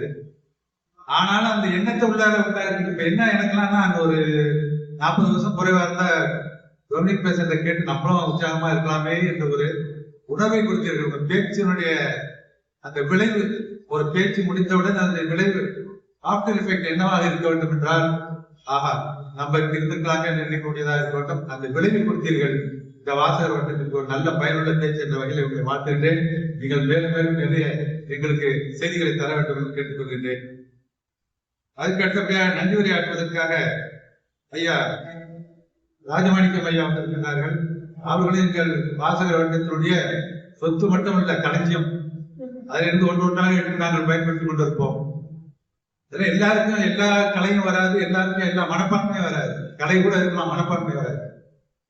எனக்கு ரொம்ப வியப்பாக இருக்கு. நான் ஒரே ஒரு முறை கனமலையான்னு சொன்னேன், ஒரு ஆளை போடலாமான்னு கேட்டதுக்கு, ஐயா ஏற்கனவே 10 பேர் நாங்க வரிசையில வச்சிருக்கிறோம், இதை உள்ளார கொண்டு போக முடியாது என்று சொல்லிவிட்டார்கள். என்றால் இது இந்த வாசகர் வட்டத்தினுடைய வளத்தை காட்டுகிறது, செல்வ வளத்தை காட்டுகிறது, அறிவு வளத்தை காட்டுகிறது. அந்த வகையிலே அவர்கள் நன்றி உரை ஆற்ற வந்திருக்கின்றார்கள். மேலும் தொகுப்புரை வழங்குகின்ற மதிப்புக்குரிய தனபாலன் அவர்கள் என்னுடைய பெரும் வியப்பிற்குரிய என்ன வேடிக்கை என்றால், இந்த வாசகர் வட்டமே ஒரு அறிவு கூர்மை மிக்க மனிதர்களால் ஆனது. தனித்தனியாக என்னால் சொல்ல முடியும். தலைப்பை விட்டு ரொம்ப தூரம் போயிடுவோம், நான் கொஞ்சம் அடக்கி வாசிக்கின்றேன். அவரை பொறுத்த வரைக்கும் நான் முதல் கூட்டம் கோவப்பட்டி அந்த நூலகத்துக்கு பேச போன போது, அங்க அவர் பேசிய பிறகு வெளியில் வந்த போதுதான் தெரிந்து கொண்டேன் 10 பாட்டு 8 தொகை வரைக்கும் தெளிவாக தெரிந்து வைத்திருக்கக்கூடிய ஒரு அற்புதமான மனிதர். ஆனால் வந்து பேசணும் பாத்தீங்கன்னா, உலகத்தில் அவர்கள் நீர் மின் திட்டத்திலிருந்து எலக்ட்ரோ எல்லாவற்றையும் பேசக்கூடிய அறிவு களஞ்சமாக இருக்கின்றார். உண்மையிலே ரொம்ப பெருமையாக இருக்கிற இந்த இடத்துல வந்து நாம் பேசும் பொழுது, உங்களிலே எங்களுடைய தமிழ்ச்செம்மல் ஐயா வந்திருக்கிறார்கள், சொல்ல வேண்டாம். கண்ணதாசன்ல எல்லாரும் காம்பை கிள்ளி கொடுத்தார், கணிகளை எண்ணி கொடுத்து விட்டு போய்விட்டார். அருமையாக அற்புதமான பேசினர். இந்த வயதுல உண்மையா சொல்லப்போனா அங்கிருந்து நடந்து வருவது கூட அவங்களுக்கு அவ்வளவு நடப்பதில் இடைவெளி இருந்தாலும் எத்தனை இளைஞர்களும் ஈடு கொடுக்க முடியாத அளவுக்கு தமிழ் பாசத்தோடு வேகத்தோடு வந்து பகிர்ந்து கொள்கின்றார்கள். நான் போன கூட்டத்தில் கூட சொன்னேன், எல்லா கூட்டத்திலையும் 20 பேர் இருந்தால் அதில் ஒருவராக தமிழ்ச்செம்மல் ஐயா இருப்பார், 10 பேர் இருந்தால் ஒருவராக இருப்பார், 4 பேர் இருந்தால் ஒருவராக இருப்பார், ஒரே ஒருத்தர் இருந்தால் கூட அவராகத்தான் இருப்பார் என்று சொன்னேன். இதற்கு ஆர்வத்தினுடைய விளைவு. இதெல்லாம் ரொம்ப வரவேற்க வேண்டிய நம்ம வாசகர் வட்டம் கொடுத்து வைத்தது என்று தான் சொல்ல வேண்டும். அந்த வகையிலே அறிவுக்குரிய பெரியவர்களே, பேராசிரியர் சிங்கப்பூர் பேராசிரியர் என்று ரொம்ப உயரமா ஒரு 150 அடி மேல வந்து உட்கார வைத்து விட்டார்கள். எனக்கு அங்க உட்கார்ந்து ஒரே நடுக்கமாக இருக்கிறது. எந்த நேரத்தில் கவுந்துருவோம்னு ஒரு பயமா இருக்குது. அப்படி கவர்ந்து விடாமல் இருப்பதற்காக மலையேறினாலும் மைத்துனன் துணை வேண்டும் என்று சொல்வார்கள். அன்பிற்குரிய கருணை ஜெயக்குமார் என்ற மைத்துனர் அத்தான் என்ற அன்பு வழியை 10 பேரை வைத்து, ராஜமாணிக்கம் ஐயா என்ற மதிப்புரிய துணைத் தலைவர் ஐயா எல்லாரையும் வைத்து அந்த வழியை வைத்துக் கொண்டு கீழே உட்கார்ந்து இருக்கிறார்கள். எங்கிருந்து நான் விழுந்தாலும் அந்த அன்பு வழியிலே நான் தொங்கி விடுவேன் என்றதனால் அடிப்படாது என்ற மகிழ்ச்சியோடு இருக்கின்றேன். அந்த வகையிலே உங்களுக்கு நான் மிகுந்த நன்றி சொல்ல வேண்டும். ஜெயக்குமார் தான் ஏனென்றால் தஞ்சையிலே நான் போன கூட்டத்திலே சொன்னேன், பெயரே அழித்து விட்டார்கள். எல்லாரும் எந்த கூட்டத்திற்கு போனாலும் அத்தான் என்றுதான் சொல்லுகின்றார்கள் என்று. அது வரவேற்க வேண்டிய ஒன்று. நான் மகிழ்ச்சி அடைவது என்னவென்றால், தமிழ் உறவுகளிலே ஒரு பெயர் பரவுகிறது. வெட்கப்படாமல் கல்யாணம் திருமணம் ஆன பெண்களிடத்திலேயே முதல்ல என்னுடைய மகனுக்கு திருமணம் பண்ணும்போது மருமகள் வந்தாலும் கேட்ட முதல் கேள்வி ஏன் கேட்டா, வழிவழியில பார்க்கிறேன் வாடாப்படான்னு பேசுறாங்க பெண்கள்லாம். எனக்கு ஒரு அச்சம், நமக்கு முன்னாடியே நம்ம பிள்ளைய வாடாப்படாண்டா எப்படிதான் அப்படின்ட்டு ஒரு கவலையோட கேட்டேன். அம்மா நீ எப்படி கூப்பிட்டேன்னு கேட்டேன். நான் பையன் ஏன்னா பேர் சொல்லி கூட ஆசைப்படுகிறேன். அடுத்த கட்டணம் வாழாதுக்கு அடுத்த கட்டணம் சங்கிரை பிரிமியம் ஒண்ணு இருக்குமா, அத்தான்னு கூப்பிடுங்கன்னு சொல்லி அத்தான்னு சொல்லி கூப்பிடுங்க, நல்லா இருக்கும் சொல்லி. எனவே அவங்க எப்படி கூப்பிட்டுக்கிறாங்கன்னா, இப்ப வெளிப்படையா சொல்லிடுறேன், குடும்ப உறவுகள் எப்படி இருக்குன்னு வாப்பா பாப்பான்னு பேசிக்கிறாங்க 2 பேரும். நான் இருக்கும்போது மட்டும் அத்தான்னு சொல்லிக்கிறேன். ஏன்னா நான் இந்த கதைப்பை எங்க சொல்லிட்டே இருப்பேன், அத்தாங்க எல்லாரும் அத்தாங்கிறாங்க என்று. எனவே ஒரு அழகான உறவு பெயர் என்ற வகையிலே வாசகர் வட்டமும் மற்ற இலக்கிய அமைப்புகளும் என்னை அப்படி அழைக்கும் போது பெருத்த மகிழ்ச்சி அடைகின்றேன். சிங்கப்பூரிலிருந்து பொருளீட்டாமல் வந்து விட்டேன் என்ற வருத்தமே கிடையாது.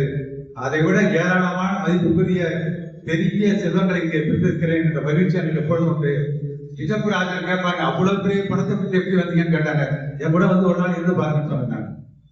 உங்களுக்கு வேலையா இருக்கு, அதை என்ன பண்ணிட்டு இங்க வந்து பாருங்க, என் கூட ஒரு நாள் கூட ஓய்வே கிடையாது என்று சொன்னேன். அப்படிதான் வாழ்க்கை அமைந்திருக்கிறது. அது பெரும் நமக்கு துணையாக இருக்கக்கூடிய இந்த வாசகர் வட்டங்கள், இந்த நூலக அமைப்புகள், இலக்கிய அமைப்புகள் தான் என்று சொல்லி அந்த வகையில நன்றி சொல்ல ஆசைப்படுகின்றேன்.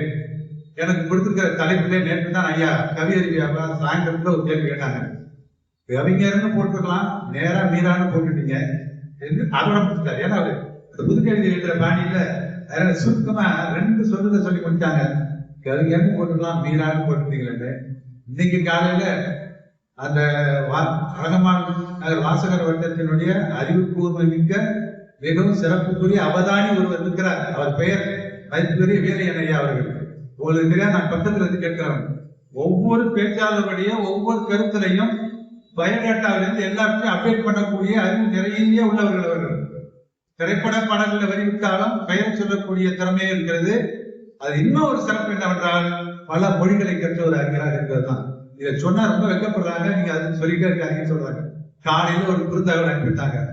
ரொம்ப I am really happy you are going to delivery a speech about a mythical poet Mirabai அப்படின்னு ஆங்கிலத்தில் எழுதினாங்க. நான் சொன்னேன், சோ சாரி, தலைப்பு மூலமா உங்களை ரொம்ப கன்ஃபியூஸ் பண்ணிட்டேன், உண்மையிலேயே அந்த மீரா கிடையாது இது அப்படின்னு சொல்லி முடிச்சுட்டாங்க. ஆனா யாருன்னு சொல்லல. ஏன்னா யாருன்னு சொன்னா அவங்க வராம போயிடுவாங்க. இப்ப அவங்க நினைச்சிட்டு இருக்காங்க, ராஜஸ்தானில் பெரிய இளவரசர் குடும்பத்திலே பிறந்து கண்ணன் மேல் காதல் கொண்டு கணவனை இழந்த பிறகும் கண்ணா கண்ணா என்று கதறி அழுது பஜனைகள் பாடி மறைந்த மீராபாயை பற்றி நான் பேசவில்லை என்பதை வருத்தத்தோடு தெரிவித்துக் கொள்கின்றேன்.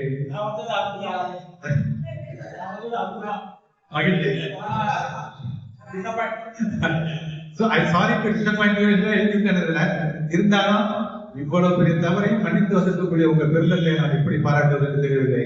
உண்மையிலேயே அண்ணன் அண்ணன் தான், தம்பி தம்பி தான் என்று தெரிந்து விட்டேன். ரொம்ப மகிழ்ச்சியா, நன்றியா. அவர்கள் வடநாட்டிலே புகழ்பெற்ற பெயர் அந்த மீரா என்ற பெயர்.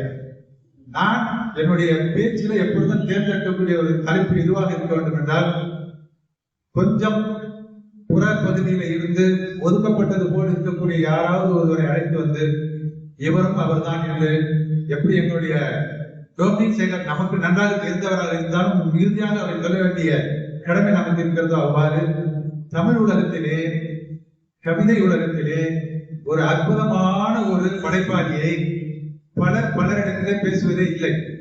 அது காரணம் திரைப்பட உலகம் செய்திருக்கின்ற தாக்கம்.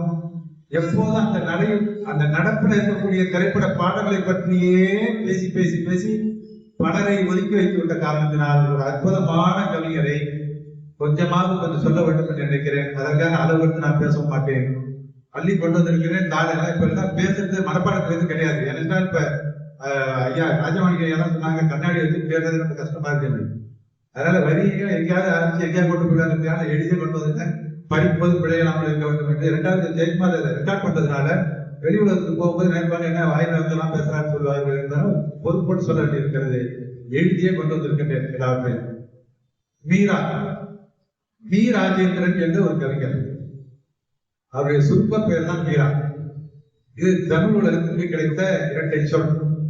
இந்த இரட்டை சொல்லை அறிமுகப்படுத்தியது ஒரு 3 எழுத்து, அதாவது 2 எழுத்தை அறிமுகப்படுத்தியது ஒரு 3 எழுத்து. பேரறிஞர் அண்ணா அவருடைய காலத்திலே அவர் எழுதிய கட்டுரைகளிலே, கடிதங்களிலே இவருடைய கவிதையை, அந்த காலத்தில் இவருடைய கவிதையை படித்துவிட்டு மீ ராஜேந்திரனுடைய கவிதைகள் மிகவும் அருமையாக இருக்கிறது என்று அவர் வாயாக மோதிர கையால் ஒரு கூட்டு வாங்கிட்டார். அந்த காலத்திலே சிவகங்கை என்ற ஊரிலே பிறந்தவர்.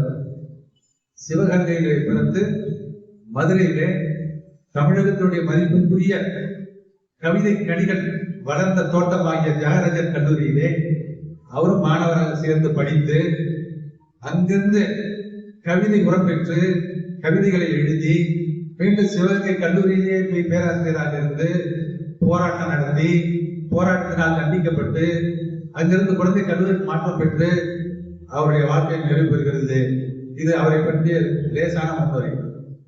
அப்பாவுடைய பெயர் அம்மாவுடைய பெயரில் உள்ள முதல் 2 எழுத்துக்களை வைத்து சொல்லியிருக்கலாம். ஆனால் மீனாட்சி சுந்தரம் என்ற மீ என்ற எழுத்தையும் ராஜேந்திரன் என்ற தன்னுடைய பெயரில் உள்ள முதல் எழுத்தையும் சேர்ந்துதான் மீரா என்று அவரை இலக்கிய உலகம் அடையாளம் கொண்டிருக்கிறது. இப்பொழுது நான் பேச எடுத்துக்கொண்ட தலைப்பிலே மீரா எதை எழுதினார், எதை பேசினார், அவர் எந்த மாற்றத்தை கொண்டு வந்தார் என்பதை மட்டும் சொல்ல போகிறேன். அதிகம் இல்லை, ஒரு 15 நிமிஷம் அவருடைய படைப்புகளை பற்றி, ஒரு 10 நிமிஷம் படைப்பாளியை பற்றி. ஏனென்றால் இப்படி எழுதினாரே இவர் யாரு என்று கேட்கக்கூடாது, இப்ப இருந்தவர் ஏதாவது எழுதினாரா என்று கேட்கக்கூடாது. 2 கருத்து இருக்குது சொல்லும் போது. ஆகையினால படைப்பை பற்றி கொஞ்சமும் படைத்தவரை பற்றி கொஞ்சம் சொல்லலாம் என்று அந்த பேச்சை சுருக்கி இருக்கின்றேன். பொதுவாக கவிதை உலகத்திலே நாம் பார்ப்பது கம்பராமாயணம், சிலப்பதிகாரம் போன்ற சங்க இலக்கியம் போன்ற, நேற்று கூட நெடுநல்வாடை பற்றி மிக அற்புதமாக பேசினார்கள். இந்த கிளாசிக் லிட்டரேச்சர் என்று சொல்லக்கூடிய மிகவும் பழமை வாய்ந்த, தொன்மை வாய்ந்த நம்முடைய இலக்கியங்களை பற்றி பேசுவது, அதை சிலாகித்து பேசுவது, இன்பம் காண்பது என்று ஒரு முறை இருக்கிறது. பிறகு நவீன கவிதைகள் என்று அந்த பழமையிலே உள்ள மரபுகள் இருக்கும், ஆனால் அதே ஞாபக வடிவத்திலேயே அதை சொல்லிக் கொண்டிருந்தார்கள். உதாரணத்துக்கு பாரதிதாசன், பாரதியார் ஐயா இவர்கள் எல்லாம் அந்த விருத்தங்களில் எல்லாம் பாடி சிறப்பு பெற்றார்கள். எல்லா வகையான இலக்கணங்களும் தெரிந்தவர்கள் அவர்கள். அதற்கு அடுத்த ஒரு மாற்றம் வந்தது பாரதியால் ஏற்பட்டது. முதல்ல அவர் தான் வசனத்திலேயே ஒரு இயற்கையை வர்ணிக்கின்ற ஒரு முறையை கொண்டு வந்தார். வசனத்தின் வழியாக இயற்கையை வர்ணிப்பது என்று. அது முதல்ல கவிதையிலேயே கேட்டு ரசித்தவர்களுக்கு வசனத்துக்கு வரும்போது என்ன அது மாதிரி இல்லையே என்ற ஒரு மாற்றத்தை எல்லாரும் உணர ஆரம்பித்தார்கள். பொதுவாக நம்மளுக்கே உண்டு. இப்போ கம்ப ராமாயணத்துல ஒரு காட்சியை நம்ம வர்ணிக்கும் போது அந்த பாடலை சொல்லும் போது அதுல ஒரு இன்பம் காணுகிறோம். உதாரணத்திற்கு சீதை மணவரையில் உட்கார்ந்திருக்கின்றார். மணவரையில் உட்கார்ந்திருக்கிறாள். அங்கிருந்து ராமன் வருகிறான், வந்து உட்கார்ந்து விட்டான். ஏற்கனவே மேலிருந்து பார்த்த அதே பார்வைதான், அங்கிருந்து பார்த்த கண்கள் தான். இருந்தாலும் மனக்கோலத்தில் ராமன் எப்படி இருக்கிறான் என்பதை பார்க்க வேண்டும் என்ற உள்ளூர் எழுந்த ஆசை. ஆனால் இதே இருப்பவர்கள் எல்லாம் சாதாரண ஆட்கள் கிடையாது, மாபெரும் முனிவர்கள், ரிஷிகள், மிகப்பெரிய பேரரச குடும்பங்கள். எனவே அவ்வளவு பெரிய அவையிலே நாணத்தை விட்டு பார்ப்பது என்பது கடினம் என்பதனால் கைவரை திருத்துவார் போன்று கடைக்கண்ணை நோக்கினார் என்று ஒரு வரிவம். எப்படி ராமனை பார்த்தால் என்றால் இப்படி வலையில இப்படி சரி பண்றது மாதிரி அப்படி பார்த்தாங்க. அது பெண்களுக்கே உள்ள ஒரு அறிவு நுட்பமும் கூட. தான் செய்வதை வெளியில் தெரியாமல் செய்வதும், விரும்புவதை வெளியில் சொல்லாமல் இருப்பதும். எங்க வீட்டிலே பெரும்பாலும் பாத்தீங்கன்னா ஏதாவது ஒரு உணவு திருப்பி வந்துட்டே இருக்கும். என்னன்னு கேட்டா குழந்தைங்களுக்கு அதுதான் பிடிச்சிருக்கு சொல்லிட்டே இருப்பாங்க. ஆனா நல்லா ஆராய்ச்சி பண்ண போதுதான் தெரியுது அவங்களுக்கு தான் அது பிடிச்சிருக்கு, ஏமாற்றி இருக்காங்க. எனவே அவர்கள் சொல்லுகின்ற நுட்பம், பார்க்கின்ற நுட்பம் எல்லாவற்றிலுமே அவர்கள் நுட்பமானவர்கள். எனவே அதை பற்றி அதை நான் வர்ணிக்கும் போது இருந்த ஒரு ஆசையை இலக்கியங்களிலே இங்கு வரும்போது அதே மாதிரி இலக்கிய நயத்தோடு படிப்பது இல்லை என்றாலும் கொஞ்சம் கேலியாக கிண்டலாக மாற்றி பகடியாக எல்லாம் பேசக்கூடிய ஒரு கவிதை முறை வந்துவிட்டது. அது வந்ததனால் என்ன லாபம் என்றால் சமூகத்தில் உள்ள குறைகளை வெளிப்படையாக சொல்ல முடியும். பழைய கவிதையில் சமூக குறைகள் என்று வராது. சாபம் இருக்கும், அறம் இருக்கும், ஒழுக்கம் இருக்கும், எல்லாம் இருக்கும். சாபம் இருக்கும், வள்ளுவரே சொல்லுவார் பறந்து கெடுக என்று பாடுவார். இதெல்லாம் காரணம் ஒழுக்கத்தை வற்புறுத்திய போது. ஜனநாயக சமத்துவம் வரும்பொழுது ஒருவருடைய ஒரு குறையை மறைக்காமல் பேசுகின்ற குறை மன்னராட்சி காலத்திலிருந்து மக்களாட்சி வரும்போது இது வந்து விட்டது. சுலபமாக நாம் கருத்துக்களை சொல்ல வேண்டிய குறை தேவைப்படுகிறது. எனவே கவிதையிலும் அது வந்து விட்டது. அது புது கவிதை என்று வடிவம் பெற்றது. இதுதான். எனவே சிலப்பதிகாரத்துல அவர் கோவுடன் கண்ணையை பாராட்டும் போது அவருடைய முகத்தினுடைய அழகை சொல்லும் போது எப்படி சொல்றாங்கன்னா, கையில் எழுதி விண்ணெழுதி காமந்தன் செயல் எழுதி தீர்ந்த முகம் அப்படின்னு சொன்ன அந்த வார்த்தை 3 வார்த்தைகள் பாருங்க. கயல், வில், காமந்தன் செயல்தான் என்ன அர்த்தம்? அந்த முகத்துல இருக்கக்கூடிய அது பெண் உணர்த்துகிறார்கள், நாம் உணர்கிறோம், ஆனால் அந்த முகத்தில் அது தெரிகிறது என்பதை இளங்கோவடிகள் சொல்றான். கோவலன் மயங்கி போய் இருக்கிறான். திங்களோ காணி இருக்கு, இது திங்களா அல்லது அதா இதா என்பது ஒரு காதல் இலக்கியத்தில் ஒரு மரபு சொல்லி காட்டுவது. இப்படி மரபு இலக்கியங்கள்ல வரக்கூடியதெல்லாம் இப்பொழுது நம்முடைய இலக்கியங்கள் கொஞ்சம் கவிதை நடையில வரும்போது மாற்றிக் கொண்டு வருகிறார்கள். பழைய முறை கிடையாது. இப்ப வந்து சிக்கன் வந்தாலே ஒரு பாட்டு இருக்குது. ஒரு தனிக்கு போட்டு அதுதான் அந்த பிள்ளை கேட்டுட்டே இருக்கு. அவ்வளவுதான் அவங்களுடைய ரசனை கீழ் நோக்கி போய்விட்டது. ஆனால் புதுக்கவிதை அந்த தவறையும் செய்யவில்லை. அருமையான காதல் கவிதைகளையும் கொடுத்து, சமூக பார்வையும் கொடுத்து, ஒழுக்கத்தையும் கொடுத்து, எல்லாருக்கும் கொடுத்திருக்கிறது. இப்ப நம்ம கோபி சேகர் சொன்ன இதே மோட்டிவேஷனை சாதாரண கவிதையிலே ரஹ்மான் சொல்லி காட்டுவார். வேலை இல்லை என்று சொல்லாதே, வேலை இல்லை என்று சொல்லாதே, வேலை இல்லா திண்டாட்டத்தை நீ அந்த கவிதை போர்டு எழுதி கூட நீ சம்பாதித்துக் கொள்ளலாம் சொல்லுவார்.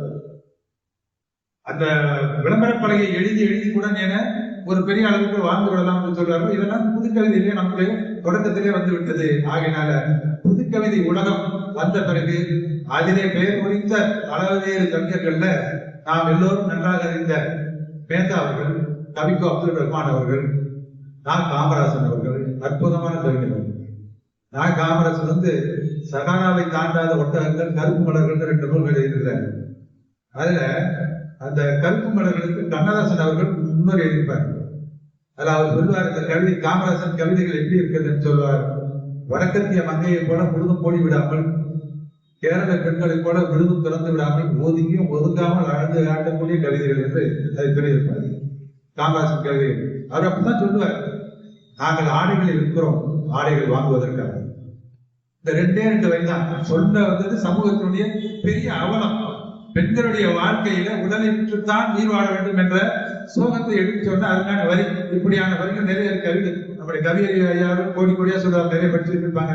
நம்ம கொஞ்சம் சிங்கப்பூர் பக்கம் போயிட்டு வந்ததுனால பாடத்திட்டம் சிலபஸ் ஐயா சொன்னது மாதிரி அங்க கம்ப்யூட்டர் பிரசன்டேஷன் செமினார் இப்படியே டெக்னிக்கல் போயிட்டே இருக்க தவிர இந்த மரபு இலக்கியங்களை பற்றி பேசுவதற்கான வாய்ப்பே கிடையாது. ஒரே ஒரு முறை தனக்கு உலகநாதனுடைய தம்பி இளவரசன் ஒரு கவிஞர் ஒரு நூலை கொடுத்து விமர்சனத்தை சொன்னார். அதை பற்றி பேசின போது இதை விட நம்ம குறைவான கூட்டம் சிங்கப்பூர்ல. ஏன்னா அங்க தமிழ் சமூகமே குறைவு. இந்த மாதிரி கூட்டம்னா அதை விட குறைவா இருக்கும். அதுல ஒரு மணி நேரம் பேசினா அவர் சொன்னாரு, நான் எழுதினதை விட உள்ளாருக்கு நிறைய விஷயங்கள் நீங்க தான் சொல்லியிருக்கீங்கன்னு சொன்னாரு. நான் சொன்னேன், நான் இங்க வந்திருக்கிறவங்களை விட ரொம்ப அதிகமா நான் தான் பேசிட்டேன் போல இருக்குன்னு சொன்னேன். காரணம் என்னவென்றால் இதன் மீது நாட்டமும் விருப்பமுடையவர்கள் எண்ணிக்கை மிக குறைவான கவிதை பற்றி பேசுவது விமர்சனம் பண்ணுவது என்று. ஆக காமராஜன் சொன்ன அதே மாதிரியான புது கவிதை வடிவங்களைத்தான் எழுதினார் மீரா அவர்கள். இப்ப மீராவை பற்றி நான் சொல்றேன். அவர் சொன்னாரு, என்னுடைய குரு என்னுடைய தெய்வம் என்று யாரை கருதுகிறேன் என்றால் என் தெய்வம் பாரதி. இந்த வார்த்தை என்னுடைய தெய்வம் பாரதி. நீங்க படைத்தவன் படைப்பினங்களை அறிந்தால் படைத்தவனை அறியலாம் என்று இஸ்லாத்துல ஒரு வாசகம் பண்ணுவோம். படைப்பினங்களை அறிந்தால் படைத்தவனை அறியலாம். ஒவ்வொன்றுடைய நுட்பமும் நத்தையினுடைய அழகு, அது நடந்து போகிற விதம், ஒவ்வொரு உயிரினங்களும் அது தப்பிப்பதற்கான தந்திரங்கள், இவற்றையெல்லாம் பார்க்கும்போது படைத்தவன் யார் என்று புரிந்து கொள்ளலாம் என்று சொல்வார்கள். அதே மாதிரி இவர் யாரை தெய்வம் என்று சொன்னாரோ அதே வேகம் அவருடைய கவிதையில் இருக்கும். அடுத்தது அவர் என் தெய்வம், அந்த தெய்வத்தை எனக்கு மாதா பிதா குரு அதான் சொல்லுவார். இதை பார்த்தேன், எனவே அதை காட்டிய குரு பாரதிதாசன் என்றார். அப்படி என்றால் நீங்கள் யாரும் என்று கேட்டால் நான் பாரதிதாசன் போல நான் இன்னொரு பாரதிதாசன் என்று தன்னைத்தானே சொல்லிக் கொண்டார். அப்படி என்றால் அந்த கண் நம்பிக்கை அவருக்கு இருந்தது. காரணம் என்னவென்றால் திராவிட இயக்கத்தில் ஆரம்பத்திலிருந்து பள்ளி பருவத்திலேயே அண்ணாவுடைய கட்டுரைகளை படித்து, பள்ளி பருவத்திலே நான் சொல்றது 9, 10ஆம் வகுப்புலேயே தவறாமல் வாசக சாலைக்கு சென்று அண்ணாவுடைய கட்டுரைகள் கலைஞருடைய எழுத்துக்களை படித்து அதிலிருந்து நிறைய ஆர்வம் பெற்று ஊக்கம் பெற்று தமிழ்ல எழுத்து ஆர்வம் பெற்று கவிதைகள் படைக்க ஆரம்பித்தார். கவிதைகள் படைக்க ஆரம்பிச்சோடனே அது பெரிய அளவுக்கு உலகத்துல இருந்தும் பரவ அண்ணாவுடைய பார்வை வரைக்கும் அது போய்விட்டது. அதிலே அவர் தன்னுடைய மரபையும் நிரூபித்து காட்டியிருக்கிறார். உதாரணத்துக்கு கொண்டே வாசித்து காட்டுவதற்கு, அதாவது ஒரு கவிதை எழுதும் போது அதுல இருக்கக்கூடிய அழகுகள்ல மிக முக்கியமானது நம்முடைய உணர்வை, அதாவது நம்முடைய மரபை, நம்முடைய தமிழ் உணர்வை, நம்முடைய மன்னர் பரம்பரையை பற்றி எல்லா வரங்களையும் சொல்லிவிட்டு அதை அப்படியே மாற்றி வேறொன்றாக நமக்கு பெருமையாகி காட்டுகிறார். அதுல ஒரே ஒரு கவிதையை நான் படித்து காட்ட விரும்புகிறேன்.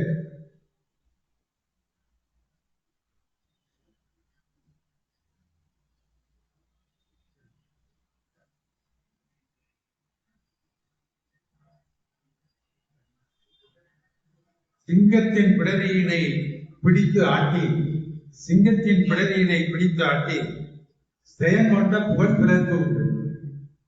ஒரு பெரிய அளவுக்கு வீரத்தை காட்டி வெற்றி பெற்ற பெருமை என்பது பிறருக்கு உண்டு. பிறருக்கு உண்டுன்னு 3 சொல்றாரு. என்னென்ன சொல்றாரு பாருங்க.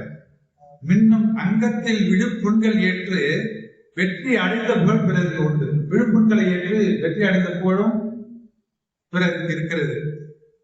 திரைகிழித்து வங்கத்தில் ஏறி போய் வாணிகத்தின் வளங்கண்ட புகழ் பிறருக்கு உண்டு. கடல்ல கப்பல் ஏறி போய் சரக்குகளை பல நாடுகளுக்கு கொடுத்து அதன் மூலமாக வளங்கண்ட, இது எல்லாமே தமிழ் சரித்திரத்தில் உள்ளது. இந்த 3 சொல்லி தருகிறார். தமிழ் வரலாறு, தமிழ்நாட்டு வரலாறு என்றால் எல்லாமே நமக்கு அந்த வெற்றியில இருந்திருக்கிறது. ஆனால் அந்த கடைசியில் இருக்கிறார், வங்கத்தில் ஏறி போய் வாணிகத்தின் வளங்கண்ட புகழ் பிறருக்கு உண்டு. ஆனால் முச்சங்கத்தை வைத்து மொழி வளர்த்த மாற்றி சரித்திரத்தில் பிற எவருக்கும் உண்டா சொல்வேன். இப்ப எப்படி அதை பிரிச்சு காட்டார் பார்த்தீங்கல்ல. வீரத்தினால் அடைந்த வெற்றி எல்லா வெற்றிகளும் இருந்தாலும் கூட ஒரு மொழிக்காக சங்கம் வைத்து வளர்த்த பெருமை என்பது, அந்த வெற்றி என்பது வேறு யாருக்காக உண்டா என்று எழுதுனது நம்முடைய வீராவர்கள். இந்த மரபுல பால் பதித்து எழுத்த கவிதை, அருமையான கவிதை. அதே போல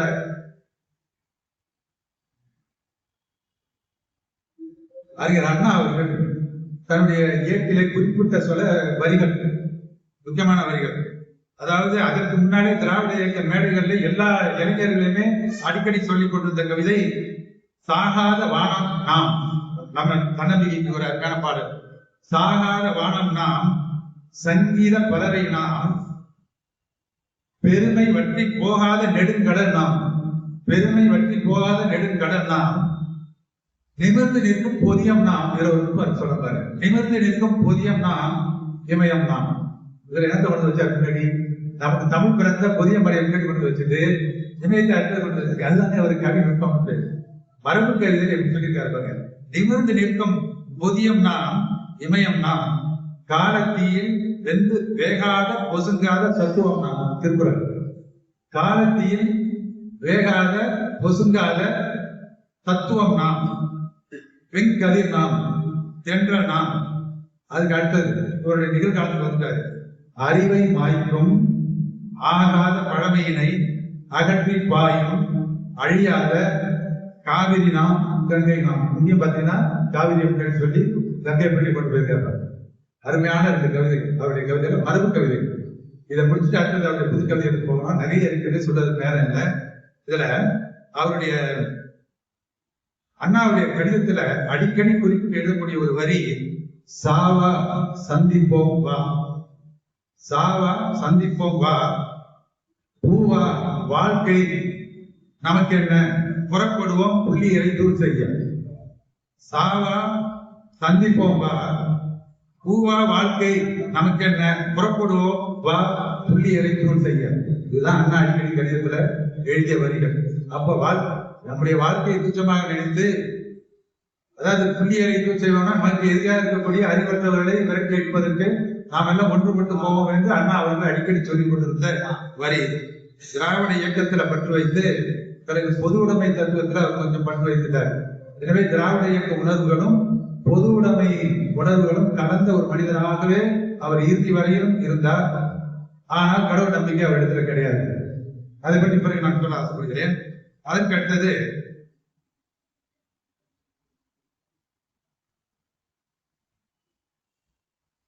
மீரா என்ற பெயர் அவருக்கு வந்தாலும் வந்தது.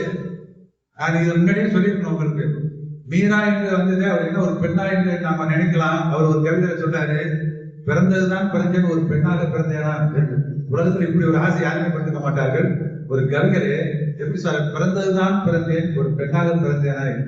அது என்ன வேடிக்கைன்னா, அவருடைய மனைவி இப்ப எப்படி ஜெயக்குமார் தான் இருக்கணும்.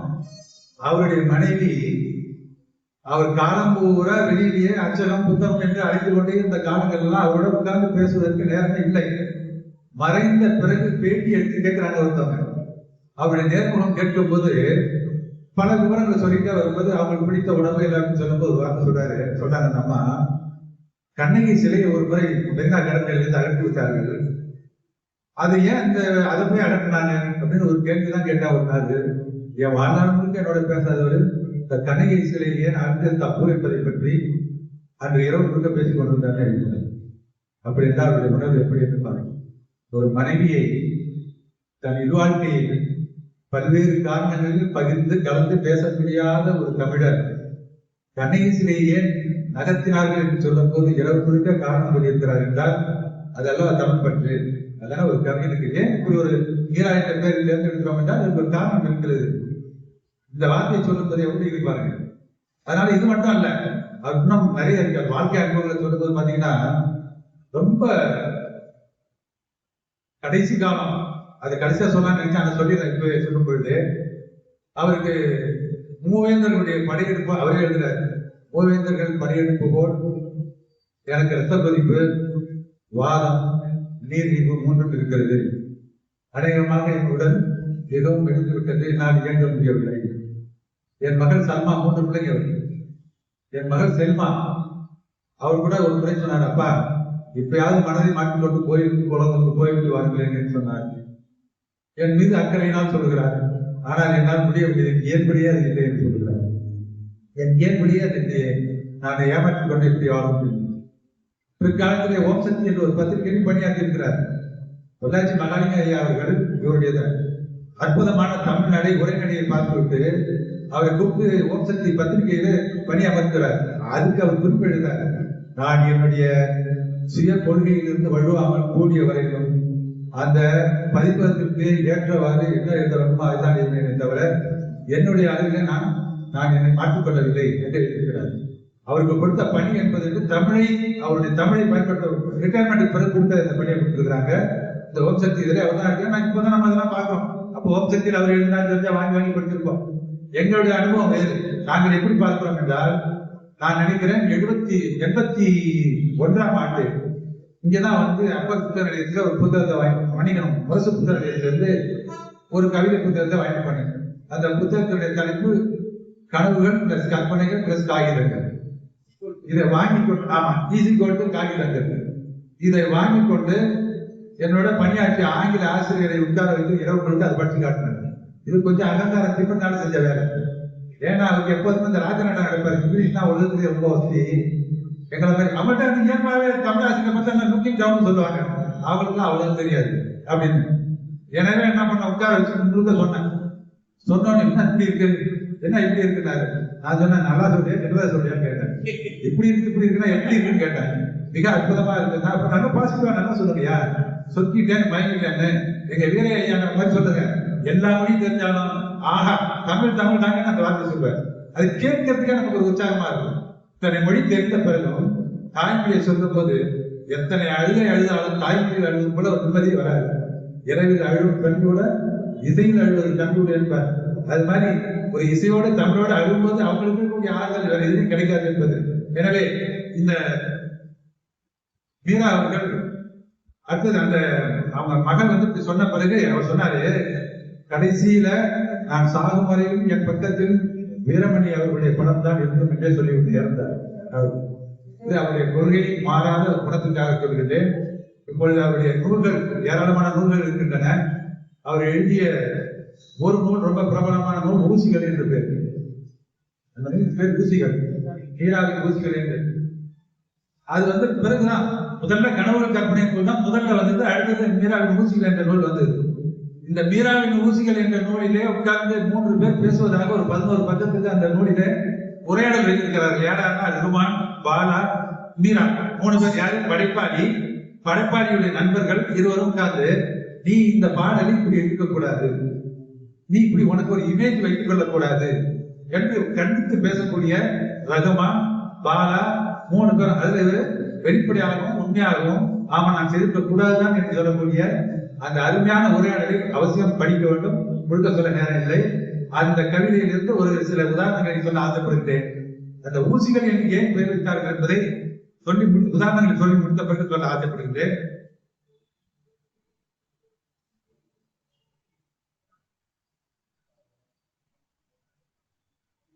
அதுல ஒரு கவிதை, ரொம்ப அருமையான கவிதை பாருங்க. புது கவிதைகள் பகிர்வு செய்யக்கூடியது, சொல்வதை கொஞ்சம் நுட்பமாகவும் அதே நேரத்தில் சமூகத்துக்கு தேவையானதாகவும் சொல்லக்கூடியதற்கு ஒரு உதாரணம். தேவபாஷையில் தேர்ச்சி பெற்ற சாஸ்திரி ஒருவர் இருந்தார். தேவபாஷையில் தேர்ச்சி பெற்ற சாஸ்திரி ஒருவர் ஜாதி வேண்டும் என்று சொன்னார். இவர் பிடித்த தமிழ் ஒருவர் எழுந்தார், புலி போல எழுந்தார், எழுந்து சொன்னார், வாய் பேச்சை நிற்கும் ஐயா, ஜாதி வேண்டும் என்று சொல்லாதே, சாதி வேண்டும் என்று சொன்னார். என்ன உணர்வு பாத்தீங்கல்ல? ஜாதியை ஒழிக்கல, அதையே தமிழ்ல சொல்ல வேண்டும். அற்புதம். இந்த பகுதிக்கு பேர் என்ன சொல்றேன். அதாவது சமூகத்தில் இருக்கக்கூடிய ஜாதி உணர்வு எவ்வளவு தலைதூக்கி இருக்கிறது என்பதை தமிழில எவ்வளவு உணர்வு இருந்தாலும் சுட்டி காட்டும் போது, வாய் பேச்சை நிற்கும் ஐயா, ஜாதி வேண்டும் என்று சொல்லாது, சாதி வேண்டும் என்று சொல்லுகின்றார். அடுத்தது இது ஒரு, அதாவது வாக்களை நம்ம அருணிதான் குமாருக்கு சொல்லுவார், பார்க்கறதெல்லாம் எழுது, எதெல்லாம் கவனிக்கிறாயோ அதெல்லாம் எழுது. ஒன்று எழுதுகிறார், இரவுல படுத்திருக்கிறார். ஒரு பாச்சை பூச்சி என்ன பண்ணுது, கையில விரல்ல சுண்டு விரல சுரண்டிக்கிட்டே இருக்கு. அவர் கவிதையில் எழுதுறாரு, பாச்சை பூச்சியே சுரண்டுவதெல்லாம் சுட்டு விரலையே சுரண்டுகிறாய, கட்டை விரல் ஒன்று தெரியவில்லை அப்படின்னு. இது என்ன பொது உடம்பு தான் வந்தது. எளியவர்களை சுரண்டுகிறாயே, குண்டா இருக்கிறவங்களையே சுரண்ட மாட்டேங்கிற, இருக்கிறவர்களையே சுரண்டவில்லை. இது ஒரு கவிதை. இன்னொரு கவிதை, ஆணை மாதிரி அப்புசாமியின் அப்பா ஆணை மாதிரி இருந்த போதும் எம்பி பதவியில் இருந்தார், இறந்த போது சிவலோக பதவிக்கு போய்விட்டார். ஆணை மாதிரி அப்புசாமி அப்பா இருந்த போதும் எம்பி பதவியில் இருந்தார், இறந்த போது சிவலோக பதவிக்கு போய்விட்டார். இது அரசியல் கையாட்டு சொல்வது. அதாவது எம்பியா இருக்கிறது இல்ல, இறந்த போது கிடைக்கிற பதவியே ஒரு நல்ல பதவி தாங்கிறதையும் அது ரொம்ப குத்தி காட்டுகின்றார். அதுக்கு அடுத்தது இருக்கிறார் கடவுள் இல்லை கடவுள். இது ஒரு அருமையான கவிதை. சொல் விளையாட்டு நல்ல அருமையா இருக்கும். அதாவது புதுக்கவிதையில அதுல வந்து அவள் சொல் அலங்காரம் இல்லைன்னு சொல்லுது. அலங்காரம் இருக்கிறார் கடவுள் இல்லை கடவுள். இது முதல் வரி. வாதம் பிறந்தது மோதல் வளர்ந்தது. வாதம் பிறந்தது மோதல் வளர்ந்தது. இப்போது இல்லை இங்கே ஒருவர், முதல்ல இருக்கிறார் இல்லை சொன்னா இப்ப சொல்ற, இப்போது இல்லை இங்கே ஒருவர், இருக்கிறார் ஒருவர் தலைமறைவாக. போத்துணர் காவலர் புலனாகின்றார். என்ன புரியுதுல உங்களுக்கு? அதை கொஞ்சம் அதை திருப்பி பார்த்தா தெரியும். கடவுள் இல்லை இருக்கிறார் என்று சண்டை போட்டுக்கிறதுல ஒருத்தர் இல்லை, ஒருத்தர் தலைமறைவாக இருக்கிறார்.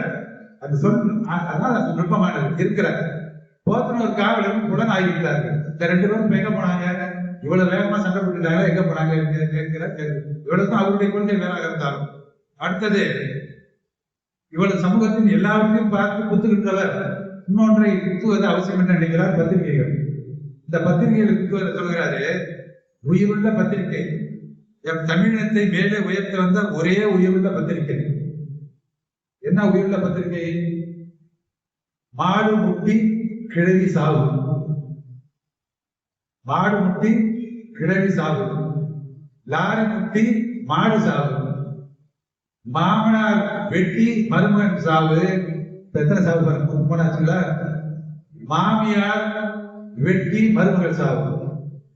இவ்வளவு கதையும் வரக்கூடிய ஒரு பத்திரிகைக்கு பேரு தமிழினத்தின் ஒரே உயிருள்ள பத்திரிகை. வர்றது கூட சாவு, ஆனால் போட்டுனா உயிருள்ள பத்திரிகை என்று. அடுத்தது, கடமையை செய்கிறது. ரொம்ப அற்புதமான கல்வி என்று சொல்ல நேரத்தாங்க. அலுவலகத்துக்கு வரக்கூடியவர்கள் எப்படி கடமை ஆகிவிட்டு போகிறார்கள் என்பதை வரிசையா சொல்லியிருக்கிறாரு. நான் அப்படியே பேச்சா சொல்லிடுறேன், படிக்க நேரம் இல்லை.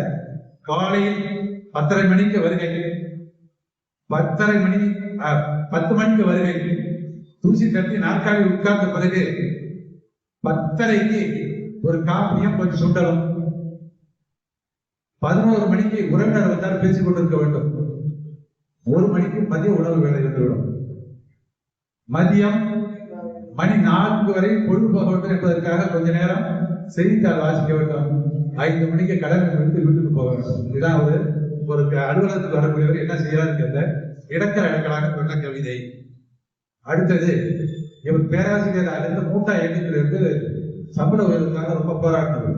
சாதாரண மனிதர்கள் மிகவும். அதனால தண்டிக்கப்பட்டவர்னா பாத்தீங்களா, ஒரு கவிஞருக்கு எல்லாவித கடமையும் இருக்குது. வெறும் கவிதை எழுதி கொட்டாய் விட்டு தூங்கிட்டு இருப்பது கவிஞர் கிடையாது. எனக்கு தொழில் கவிதை என்று சொன்னான் பாரதி என்றால், வெள்ளைக்காரன் கண்ணிலே விரலை விட்டு ஆடினான் அவன். தேசபக்திக்காக அவன் செய்யாத வேலையே கிடையாது. மனித முன்னேற்றத்துக்காக பாடாத வழியே கிடையாது. எனவே பாவேந்தரா இருக்கட்டும், பாரதிதாசனா இருக்கட்டும், எல்லாருமே இந்த சமூகத்திலே தன்னுடைய பங்கை நிலைநாட்டுவதற்கு உழைத்தார்கள். இப்ப இவர் ஒரு கவிஞர் என்ற முறையிலே சமூகத்திற்கு என்ன செய்தார் என்றால், ஆசிரியர் போராட்டத்தில் ஈடுபட்டு சிறை சென்றவர், வடக்கு மன்றத்தை சந்தித்தவர். அதுல சொன்னாரு, எழுத்தறிவித்தான் இறைவன் என்றார்கள். நல்லா கவனிக்கணும். இன்னும் எவ்வளவு ஒரு பக்குவமா சொல்றாரு. எழுத்தறிவித்தான் இறைவன், தேவை இருக்கக்கூடாது என்பதற்கு தான் தெய்வம் என்று வைத்தோம். ஒருங்களா 2 வரி, தேவை இருக்கக்கூடாது என்பதற்கு தான் தெய்வம் என்று வைத்தோம். எழுத்தறிவித்தான் இறைவன் சொல்லிட்டோம்னா நம்ம தேவை இருக்கக்கூடாது என்பதற்காக பிறகு அதற்கும் பிறகு அது வேண்டும் இது வேண்டும் என்று ஆளாடக்கூடாது மூச்சு என்று பண்ணியிருக்கிறார் கவிதை. இது வேணும் அது வேணும் போராடக்கூடாது. உங்களுக்கு தான் இறைவன் பேர் வச்சுக்கல. இறைவன்னா என்ன அர்த்தம்? எதுவும் தேவையில்லாத ஒரு இடத்தில் இருக்கக்கூடியவன் என்று அர்த்தம் என்று. இதுதான் ஊசிகள் என்ற நூலிலே அருமையான கவிதை வரிகள். ஊசிகள் என்று ஏன் பெயர் வைத்தார்கள் என்பதற்கு அவருடைய அருமை தோழர் ரஹ்மான் அவர்கள் சொன்னார், குத்துவதால் ஊசி என்று சொன்னார். ஒவ்வொன்றும் சமூகத்தின் ஒவ்வொரு தவறுகளையும் குத்தி காட்டுவதால் ஊசி என்று சொன்னார். எனவே ஊசிகள் என்று தலைப்பிட்டது மிகவும் பொருந்தமை. அதற்கு அடுத்தது அவர் எழுதிய நூல் குக்கு என்ற ஒரு நூல். 3 நூல் குறிப்பிட்டு சொல்லிட்டு மற்றதை பேரை மட்டும் சொல்லிட்டு விட்டுறேன். குக்கு என்று ஒரு நூல், அதுல சின்னதா இப்ப எப்படி ஹைக்கூ கவிதைகள் இருந்தோ அதே போல குக்கு என்று ஒரு கவிதை. அதை பாருங்க, இது கூட ரொம்ப எளிமையான ஒரு பள்ளிக்கூட சிறுவனுக்கு சொன்னால் கூட, ஒரு சாதாரண பள்ளிக்கூட சிறுவனுக்கு சொன்னால் கூட அதை ஒரு முறைக்கு 2 முறை கேட்டாங்க என்றால் ஆஹா எவ்வளவு அருமையாக சொல்லி இருக்கிறார் என்று சொல்ல முடியும். ஒரு உதாரணத்தில் ஒன்று சொல்கிறேன். அழுக்கை தின்னும் மீனை தின்னும், திருப்பி பாருங்க, அழுக்கை தின்னும் மீனை தின்னும் கொக்கை தின்னும் மனிதனை தின்னும் பசி அப்படின்னு சொல்லிருக்காரு. இப்போ அந்த பயாலஜிக்கல் டிபெண்டன்ஸ் பாருங்க, யார் சாப்பிட்டு வந்தாலும் கடைசியாக மனிதனை பசி தாக்குகிறது என்பது, ஏனென்றால் ஒரு பொதுவான பசி தாக்குகிறது என்பதனால இந்த கவிதையை சாதாரணமாக தூக்கி போட முடியும். நீங்க தின்னும்னு நாளெல்லாம் வந்துச்சு, என்ன அதை திணிச்சு இதை திணிச்சு சொல்லி கடைசியா நம்ம சாப்பிட்டுங்கிறத அந்த சோகத்தை கொடுத்து அல்லவா. இது அந்த குக்கு என்ற கவிதைகள் நிறைய இருக்குது. அதுக்கு பிறகு இது கொஞ்சம் தற்காலத்தில் பயன்படுத்தக்கூடாத சொல் இருந்தாலும் கவிஞனுடைய வரி என்பதனால், அவன் எழுதியது என்பதனால் அவன் சார்பாக இதை சொல்ல வேண்டியிருக்கிறது. மார்கழி விடியல் குளித்து முடித்து குங்குமம் பொட்டிட்டு, மார்கழி விடியல் குளித்து முடித்து குங்குமம் பொட்டிட்டு மழை வல்ல வந்தான் தோட்டி மகள். இது எவ்வளவு சோகமான ஒரு நம்முடைய காலத்துல பார்த்ததுதான். இன்றைக்கு அதெல்லாம் கலைஞர் ஒழித்து முடிச்சுட்டாருன்னு வச்சுங்களேன், எவ்வளவு பெரிய சமூக அவலம். ஆனா அவங்க வாழ்க்கையில அவங்க செய்த தொழில அவங்க அதை எப்படி செய்தார்கள் சொல்லியிருக்கின்ற அதை பாருங்க. ஒரு கவிதை என்றால் வந்துங்க, உலகத்துக்கு ஒவ்வொரு அனுபவம் ரசிக்க வேண்டிய அனுபவம் நமக்கு கிடைக்க வேண்டும்.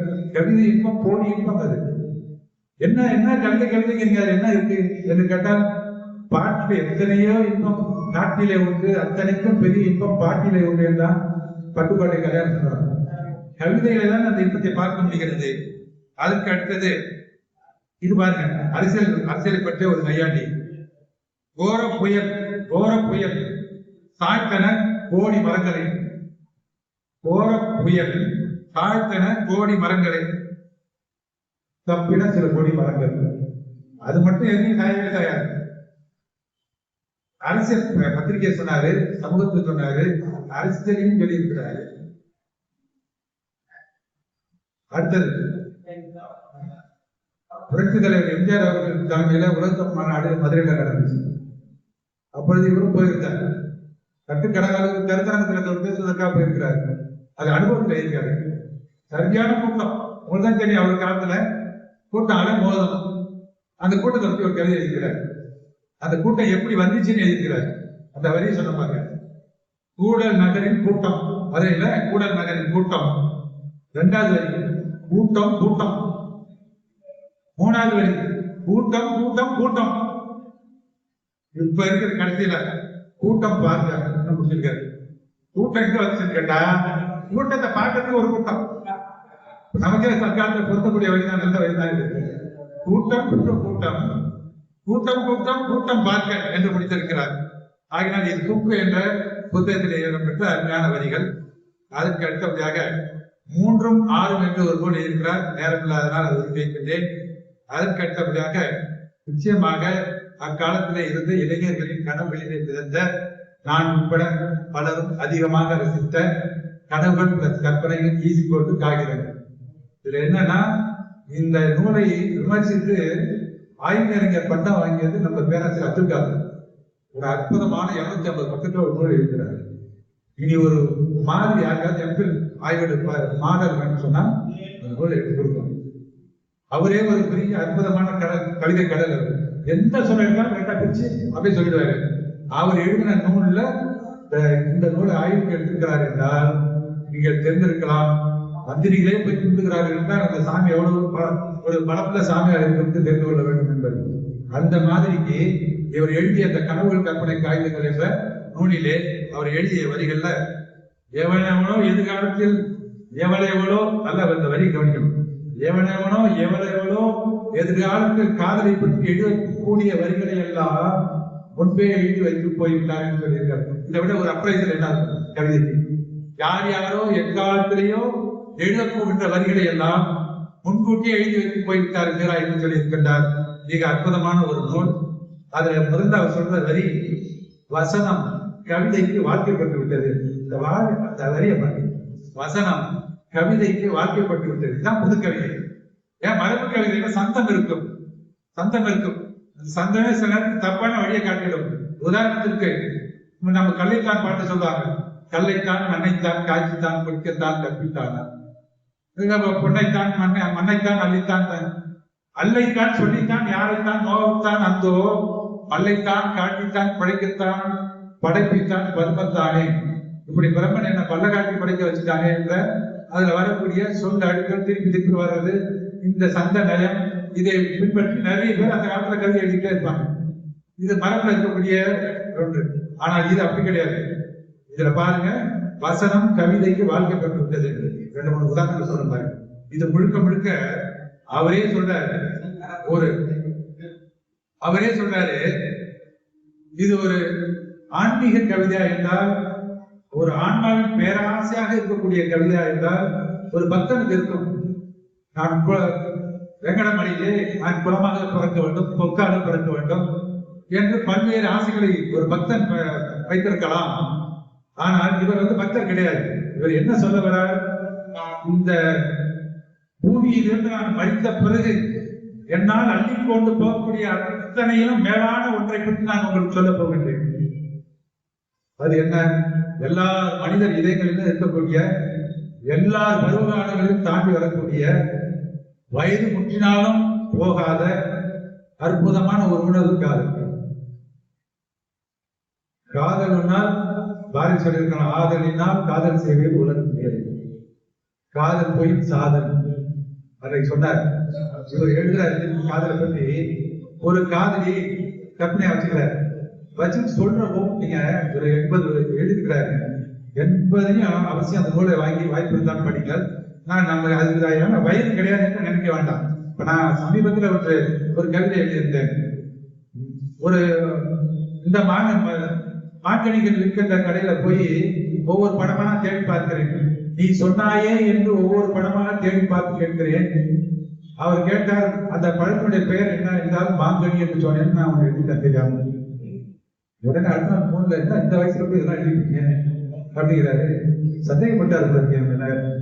நான் சொன்னேன், ஐயா பள்ளி காலத்துல இருந்து நாங்கள் என்னென்னவெல்லாம் சிந்தித்து கவிதையாக எழுதி வைத்துக் கொண்டு வருகிறோம். நீ கண்கள் அருகில் வந்த கொசு விரட்டியதை கூட என்னைத்தான் அழைக்கிறாய் என்று நான் தப்பாக நினைத்துக் கொண்டே கவிதை எழுதிக்கிறோம் நாங்க படிக்கிற காலத்துல. அப்படியான கவிதை உள்ளத்தோடு இருக்கக்கூடியவர்கள் காதல் எப்படி வற்றி போகும்? கண்ணதாசன் தன்னுடைய இறுதி காலம் வரைக்கும் எழுதிய கவிதைகள்ல காதல் எங்க வற்றி போச்சு? வளர்ந்த கலை பறந்தது ஏங்கடா கண்ணா பாட்டு நீங்க பாருங்க. எல்லாருக்கும் நான் மனத்திலிருந்து சொல்ல முடியுமா கண்ணா அப்படின்னு அந்த பாட்டுல ஒரு வரி சொல்லுவாங்க. ஒரு வரி போதும். அதை கேட்கும் போது இந்த காதலை எந்த மனிதன் அனுபவித்து ரசிக்க முடியும் என்று ஒரு கவிஞனை வயது வைத்து மதிப்பிடக்கூடாது.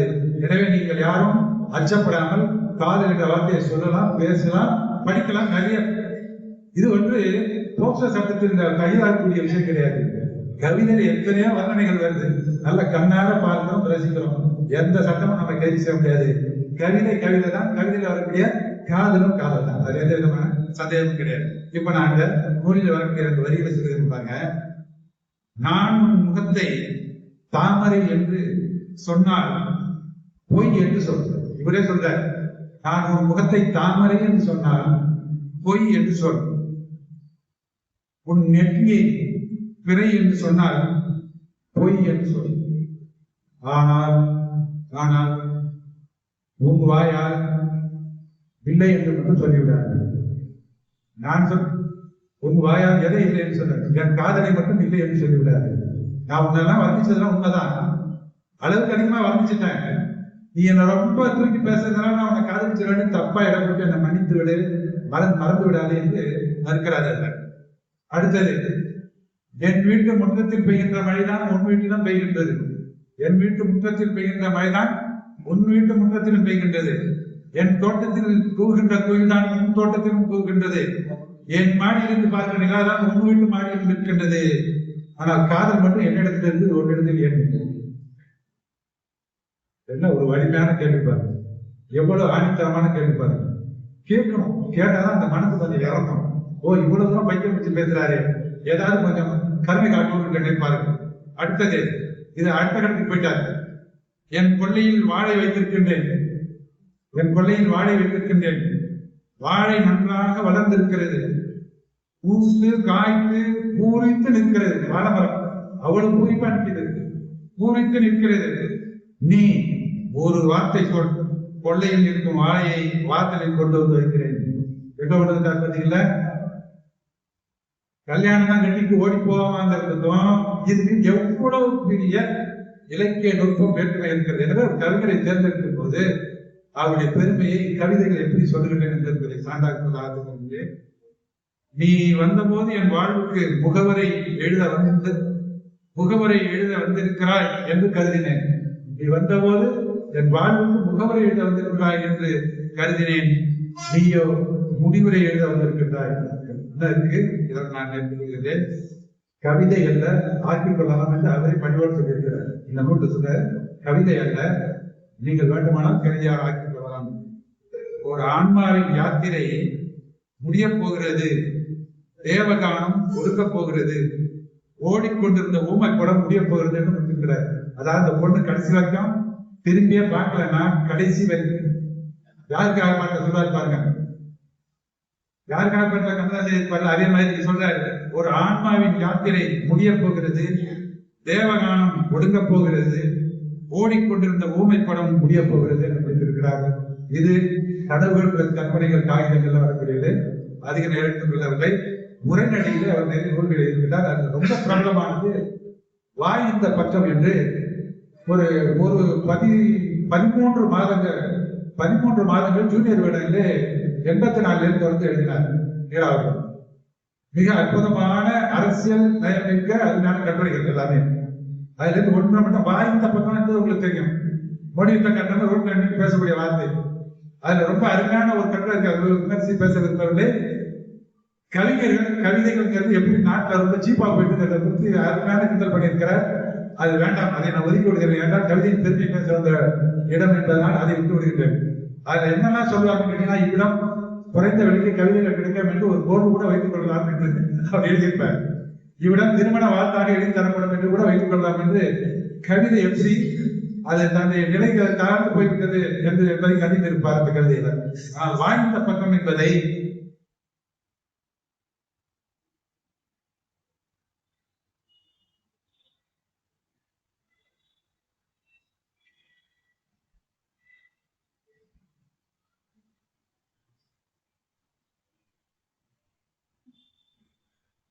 வீராவின் குரல் கேட்கிறது. அதாவது வாய் இந்த பக்கம் வந்தேன், கேட்டால் சொல்வேன். இது வரைக்கும் நம்ம கடைகளில் கேட்கிற வரிகள்.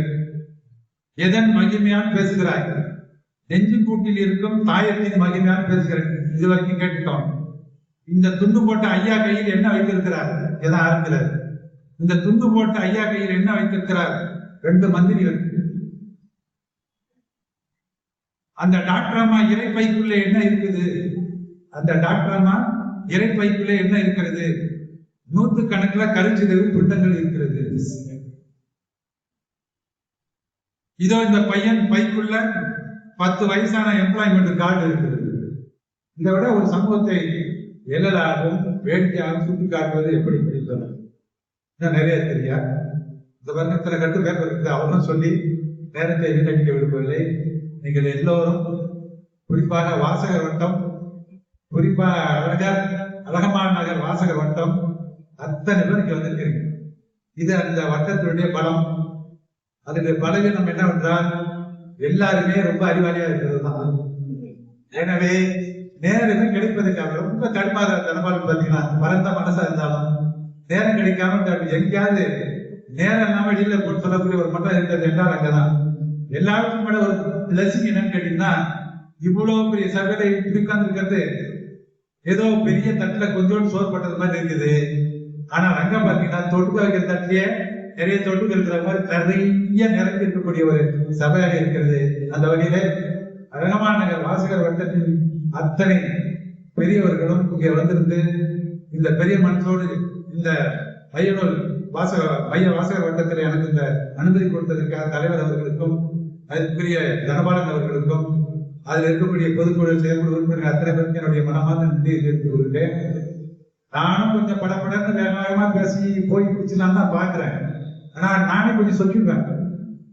பலகார கடைக்காரர் டேஸ்ட் பாருன்னு அவரே பாதி காலி பண்ணிடுற மாதிரி நானே பேசி பேசி பாதிய நேரத்தை வீணாக்கி விடுவேன். ஆகையினால இந்த அளவிலே என்னுடைய உரையை நிறைவு செய்கின்றேன். உங்கள் அனைவருக்கும் எனக்கு தலைதான நன்றியும் வணக்கம் மகிழ்ச்சி. ஊழியர்வோன் வெப்படித்த புகழியர்வோன் கடல் பெற்று ஆளிமிசை கேள்விதற்பில் அணைந்தவரான் அடிபொற்று கூலிமொழி திருவாரூர் திருத்தாள் மிக அருமையான முறையிலே தஞ்சாவூர் மாவட்ட மைய நூலகத்தின் 5வது மாதாந்திர கூட்டம் வெகு சிறப்பாக நடந்து கொண்டிருக்கின்றது. இதை நடத்துபவர்கள் எல்லாம் அருமையான வயது வந்த இளைஞர்கள், அற்புதமான ரொம்ப அருமையான, அதாவது எனக்கு பார்க்க ராஜபால ஐயா பார்க்க ஒரு இந்த கமலஹாசன் சொல்ற மாதிரி ஒரு கட்டுப்பிடி வைக்க கொடுத்துடலாமா அப்படிங்கிற அளவுக்கு ஒரு மகிழ்ச்சியோட அந்த ஆர்வம் குறையாமல் அந்த இருந்து நடத்தக்கூடிய அந்த போற்றுதலுக்கு மரியாதைக்குரிய அந்த பண்பு இருக்கிறது அல்லவா, அது சொல்லி மாற இயலாது. அந்த வகையிலே மிக அருமையான முறையிலே இந்த நிகழ்ச்சிக்கு வரவேற்புரை நிகழ்ச்சிய 2ஆம் நிலை நூலகர் மற்றும் செயலாளராக இருக்கக்கூடிய திருமதி வே சாந்தி அம்மா அவர்களுக்கும், மிக சிறந்த தஞ்சையினுடைய வரலாற்று பேராசிரியர் ராஜவேல் ஐயா அவர்களுக்கும், முன்னிலை வைத்துக் கொண்டிருக்கக்கூடிய திரு சு தனலட்சுமி மாவட்ட நூலகர் அலுவலர் மற்றும் மேல்முறையீட்டு அலுவலர்களுக்கும், நூலை அதற்கு முன்பாக சிங்கம் என்னை முறைத்து பார்க்கிறார், எங்கே அவருடைய பெயரை நான் விட்டுக் விடுவணும் என்று ஒரு முறைத்து பார்க்கிறார். மிக அருமையான நமக்கு கிடைத்திருக்கிற ஒரு பொக்கிஷம் அவர். எங்க போனாலும் எந்த ஒரு அமைச்சர்கிட்ட போனாலும் அழகம்மாநகர் வாசகர் வட்டம், மாவட்ட மைய உலக வாசகர் வட்டம் நடக்கக்கூடிய நிகழ்ச்சிகளை பதிவு செய்து வரக்கூடிய இந்த வாசகர் வட்டத்துடைய துணைத் தலைவர் ஐயா அவர்கள். உண்மையிலே அவர் ஒரு நல்ல கரவொலி எழுப்பலாம். எல்லாத்துக்கும் மேலாக எங்களுடைய தஞ்சை விசிறி சாமியார் என்று நான் அன்பாக மதிக்கப்படக்கூடிய ஒரு மாபெரும் ஒரு துறவி. நான் ரொம்ப காலமா அவரை பார்த்துட்டு இருக்கிறேன். திருவண்ணாமலையில் ஒரு விசிறி சாமியார் யோகிராம் பொருட்பாபு இருப்பதை போல, சுரத்குமார் இருப்பதை போல இங்க ஐயா அவர்கள் தன்னாலான ஒரு ஒரு எல்லாருக்கும் இனிப்பை வழங்கி விசிறியை வீசி மலரை தூவி செய்யக்கூடிய ஒரு பண்பு இருக்கிறது அல்லவா, மிக உயர்ந்த பண்பு. அந்த பண்பிற்காக நான் ஐயா அவர்களை நான் வணங்குகிறேன். தன்னம்பிக்கை ஆசிரியர் டொமினிக் சேகர் ஐயா அவர்கள் தன்னம்பிக்கையால் தமிழ் தலை நிமிர் என்று சொல்லக்கூடிய பேராசிரியர் முகமது அப்துல் காதர் எழுதிய நூலை அறிமுகம் செய்தார். எனக்கு உண்மையிலேயே ஒரு மிகப்பெரிய ஒரு ஆற்றாமை. 25 ஆண்டுகளுக்கு முன்பு நான் மாணவனாக இருந்த போது அவருடைய உரையை கேட்டிருந்தால் கண்டிப்பாக நான் ஒரு மாவட்ட ஆட்சியாளராக வந்திருக்கேன். ஏன்னா அந்த அளவுக்கு ஒரு துடிப்போட ஒரு 5 பேரையும் அறிமுகப்படுத்தக்கூடிய அந்த விதம் இருக்கிறது ரொம்ப அற்புதமானது. ஒரு அனாதை இல்லத்துல தன்னுடைய மகனை வளர்க்க வேண்டும், அவன் நன்றாக படிப்பான் என்ற தாய் அவனை கருத்தறிந்து அவனை கொண்டு போய் சேர்த்து பின்னாளில் கேரளாவிலே ஒரு ஆட்சியாளராக வருகிறார். ஒரு தடகள வீராங்கனையாக ஒரு உடற்கல்வி ஆசிரியர் ஒரு பெண்மணியை உருவாக்குகிறார். ஹெலன் கெல்லரை பற்றி பேசுகிறார், எழுத்துக்கள் பற்றி பேசுகிறார், கண் தெரியாதவர்களுக்கு எழுத்தை கண்டுபிடித்த பிரெய்லி ஆசிரியர் அறிமுகப்படுத்துகிறார். இப்படி குறைந்தபட்ச நேரத்திலே ஒரு அற்புதமான இந்த உணர்ச்சி, அதுதான் ஒரு ஆசிரியர் என்பவர் எப்படி இருக்குன்னா செத்தம் வாயில வித்திரவா கொடுத்த மாதிரி இருக்கக்கூடாது. அந்த உணர்ச்சியோட அதை நடத்துறாரு. எனக்கு அதுதான் ரொம்ப பிடிச்சிருந்தது. அந்த உணர்ச்சியோட வேகம், அந்த மனோபாவம் எல்லாம் அவருடைய உடல் மொழிகளாகவும் வார்த்தை மொழிகளாகவும் வருகின்ற போது நிச்சயமாக எதிரில் அமர்ந்து கேட்கக்கூடிய மாணவன் கண்டிப்பாக அவருடைய பேச்சினால் மாறுவான் என்ற உறுதியை நான் அளிக்கின்றேன். அருமையான ஒரு ஐயா அவர்களுக்கு என்னுடைய தனிப்பட்ட நன்றியை தெரிவித்துக் கொள்கிறேன்.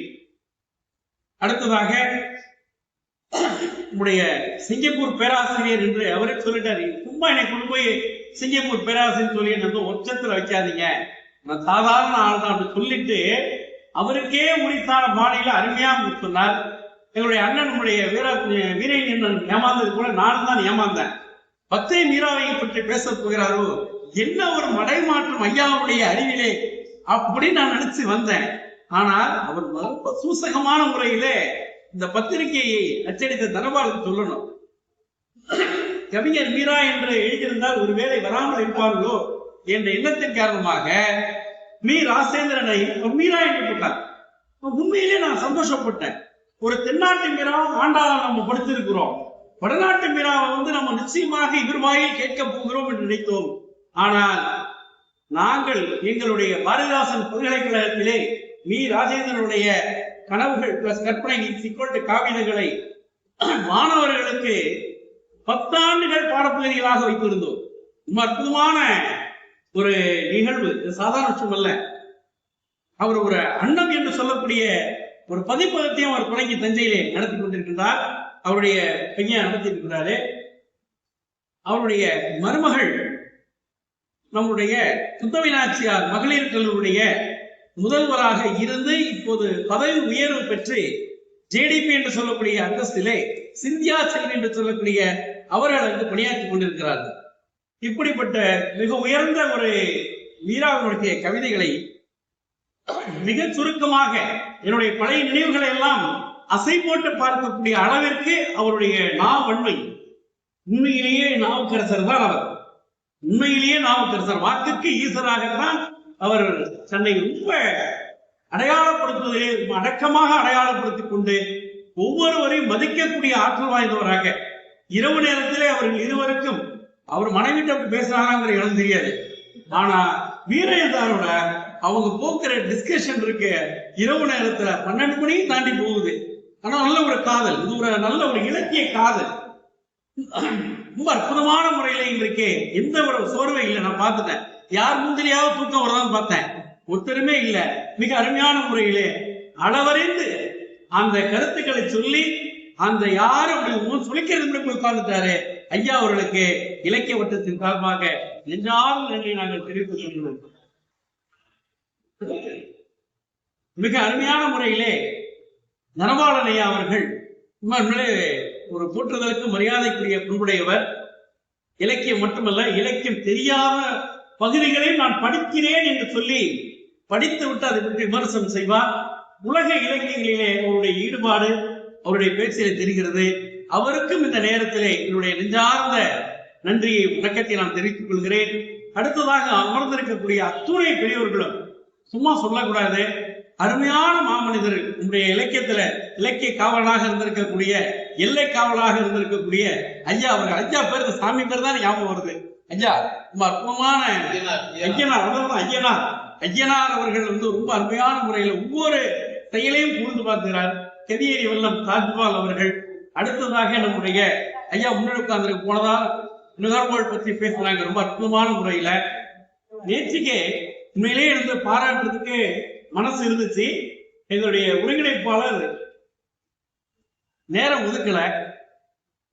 நேற்று பேசின பேச்சிலேயே எங்களுடைய தமிழ் செல்வன் ஐயா அவர்கள் அடடா உண்மையிலேயே அந்த மனம் என்ன தவம் செய்தேனோ என்று, இந்த காதுகளுக்கெல்லாம் என்ன தவம் செய்தோமோ என்ற அளவிற்கு மிக அருமையான முறையிலே ஏற்றத்தாழ்வோடு அந்த உரையிடையிட்ட பாட்டுடை செய்ய என்பதை போல ஒரு உரையையும் சொல்லி பாட்டையும் சொல்லி அந்த நகர்த்திய விதம் இருக்கிறது அல்லவா, மிக அருமையான உண்மை. ஐயா அவர்களுக்கு இந்த மேடை வைத்து நான் ஐயா அவர்களுக்கு என்னுடைய பணிவான நன்றியை வணக்கத்தை நான் தெரிவித்துக் கொள்கிறேன். ரொம்ப மாபெரும் மனிதர்கள் தான் இருக்கக்கூடிய அவையிலே ரொம்ப சாதாரண அவையாக நான் நினைத்து குறைத்து மதிப்பிடவில்லை. நாம் என்ன பேசுகிறோம் என்பதை இன்றைக்கு ஆவண குறிச்சலாக இருந்து கொண்டிருக்கக்கூடிய கரந்தை ஜெயக்குமார் ஐயா அவர்களுக்கும் இந்த இலக்கிய வட்டத்தின் சார்பாக நெஞ்சார்ந்த நன்றி நான் தெரிவித்துக் கொள்கிறேன். நேற்றைய பொழுதிலே எங்களுக்கு கட்டளையிட்டு விட்டார் அழகம்மாள் நகர் வாசர் வட்டத்தினுடைய தலைவர் தனபாலகிருஷ்ணன் ஐயா அவர்கள். பக்கத்துல ராகவன் சார் சொல்லிட்டாரு, ஐயா நம்ம எல்லாரும் கிளம்பி வந்துடணும், இங்க நம்ம சிறப்பு செய்யணும் அப்படின்னு சொன்னாரு. அந்த வகையிலே அனைத்து உறுப்பினர்களும் இங்கெல்லாம் வந்திருக்கீங்க. அவர்களுக்கும் இந்த அவ்வப்போது தேநீர் வழங்கிய ஐயா பணியாளர் ஐயா அவர்களுக்கும் இந்த அறையை சுத்தம் செய்து கொடுத்த பணியாளர் உள்ளிட்ட அனைத்து பெருமக்களுக்கும் நெஞ்சார்ந்த நன்றியை தெரிவித்து விடைபெறுகிறேன். நன்றி, வணக்கம்.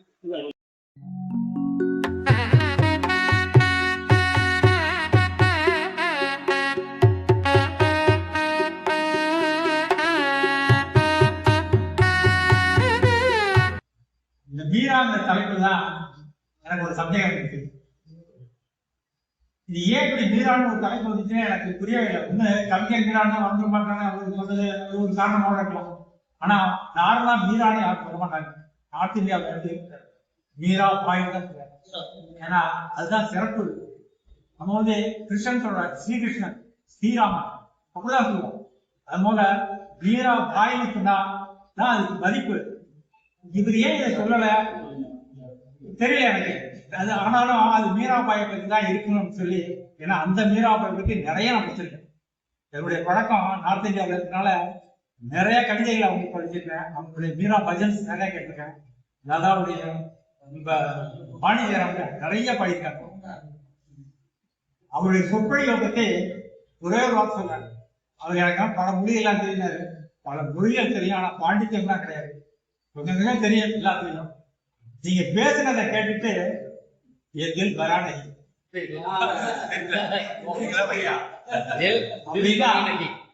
என் மனசுக்கு நிறையல, நிறைய இடம் இருக்கு. நீங்க இன்னும் நிறைய பேசலாம். பாய் தான் நிறைஞ்சிருக்கு, இன்னும் ஃபுல்லா நிறைய இடம் இருக்கு. சித்னாபி பார்க்கிறையா, சித்னாபி கம்ல கேட்க, எவ்வளவுதான் உங்களை காதலிச்சாலும் அது குறைச்சலாதான் தெரியுது. அது நிறைய மாட்டேங்குது, என்னன்னு தெரியல. It's not fill. Thank you.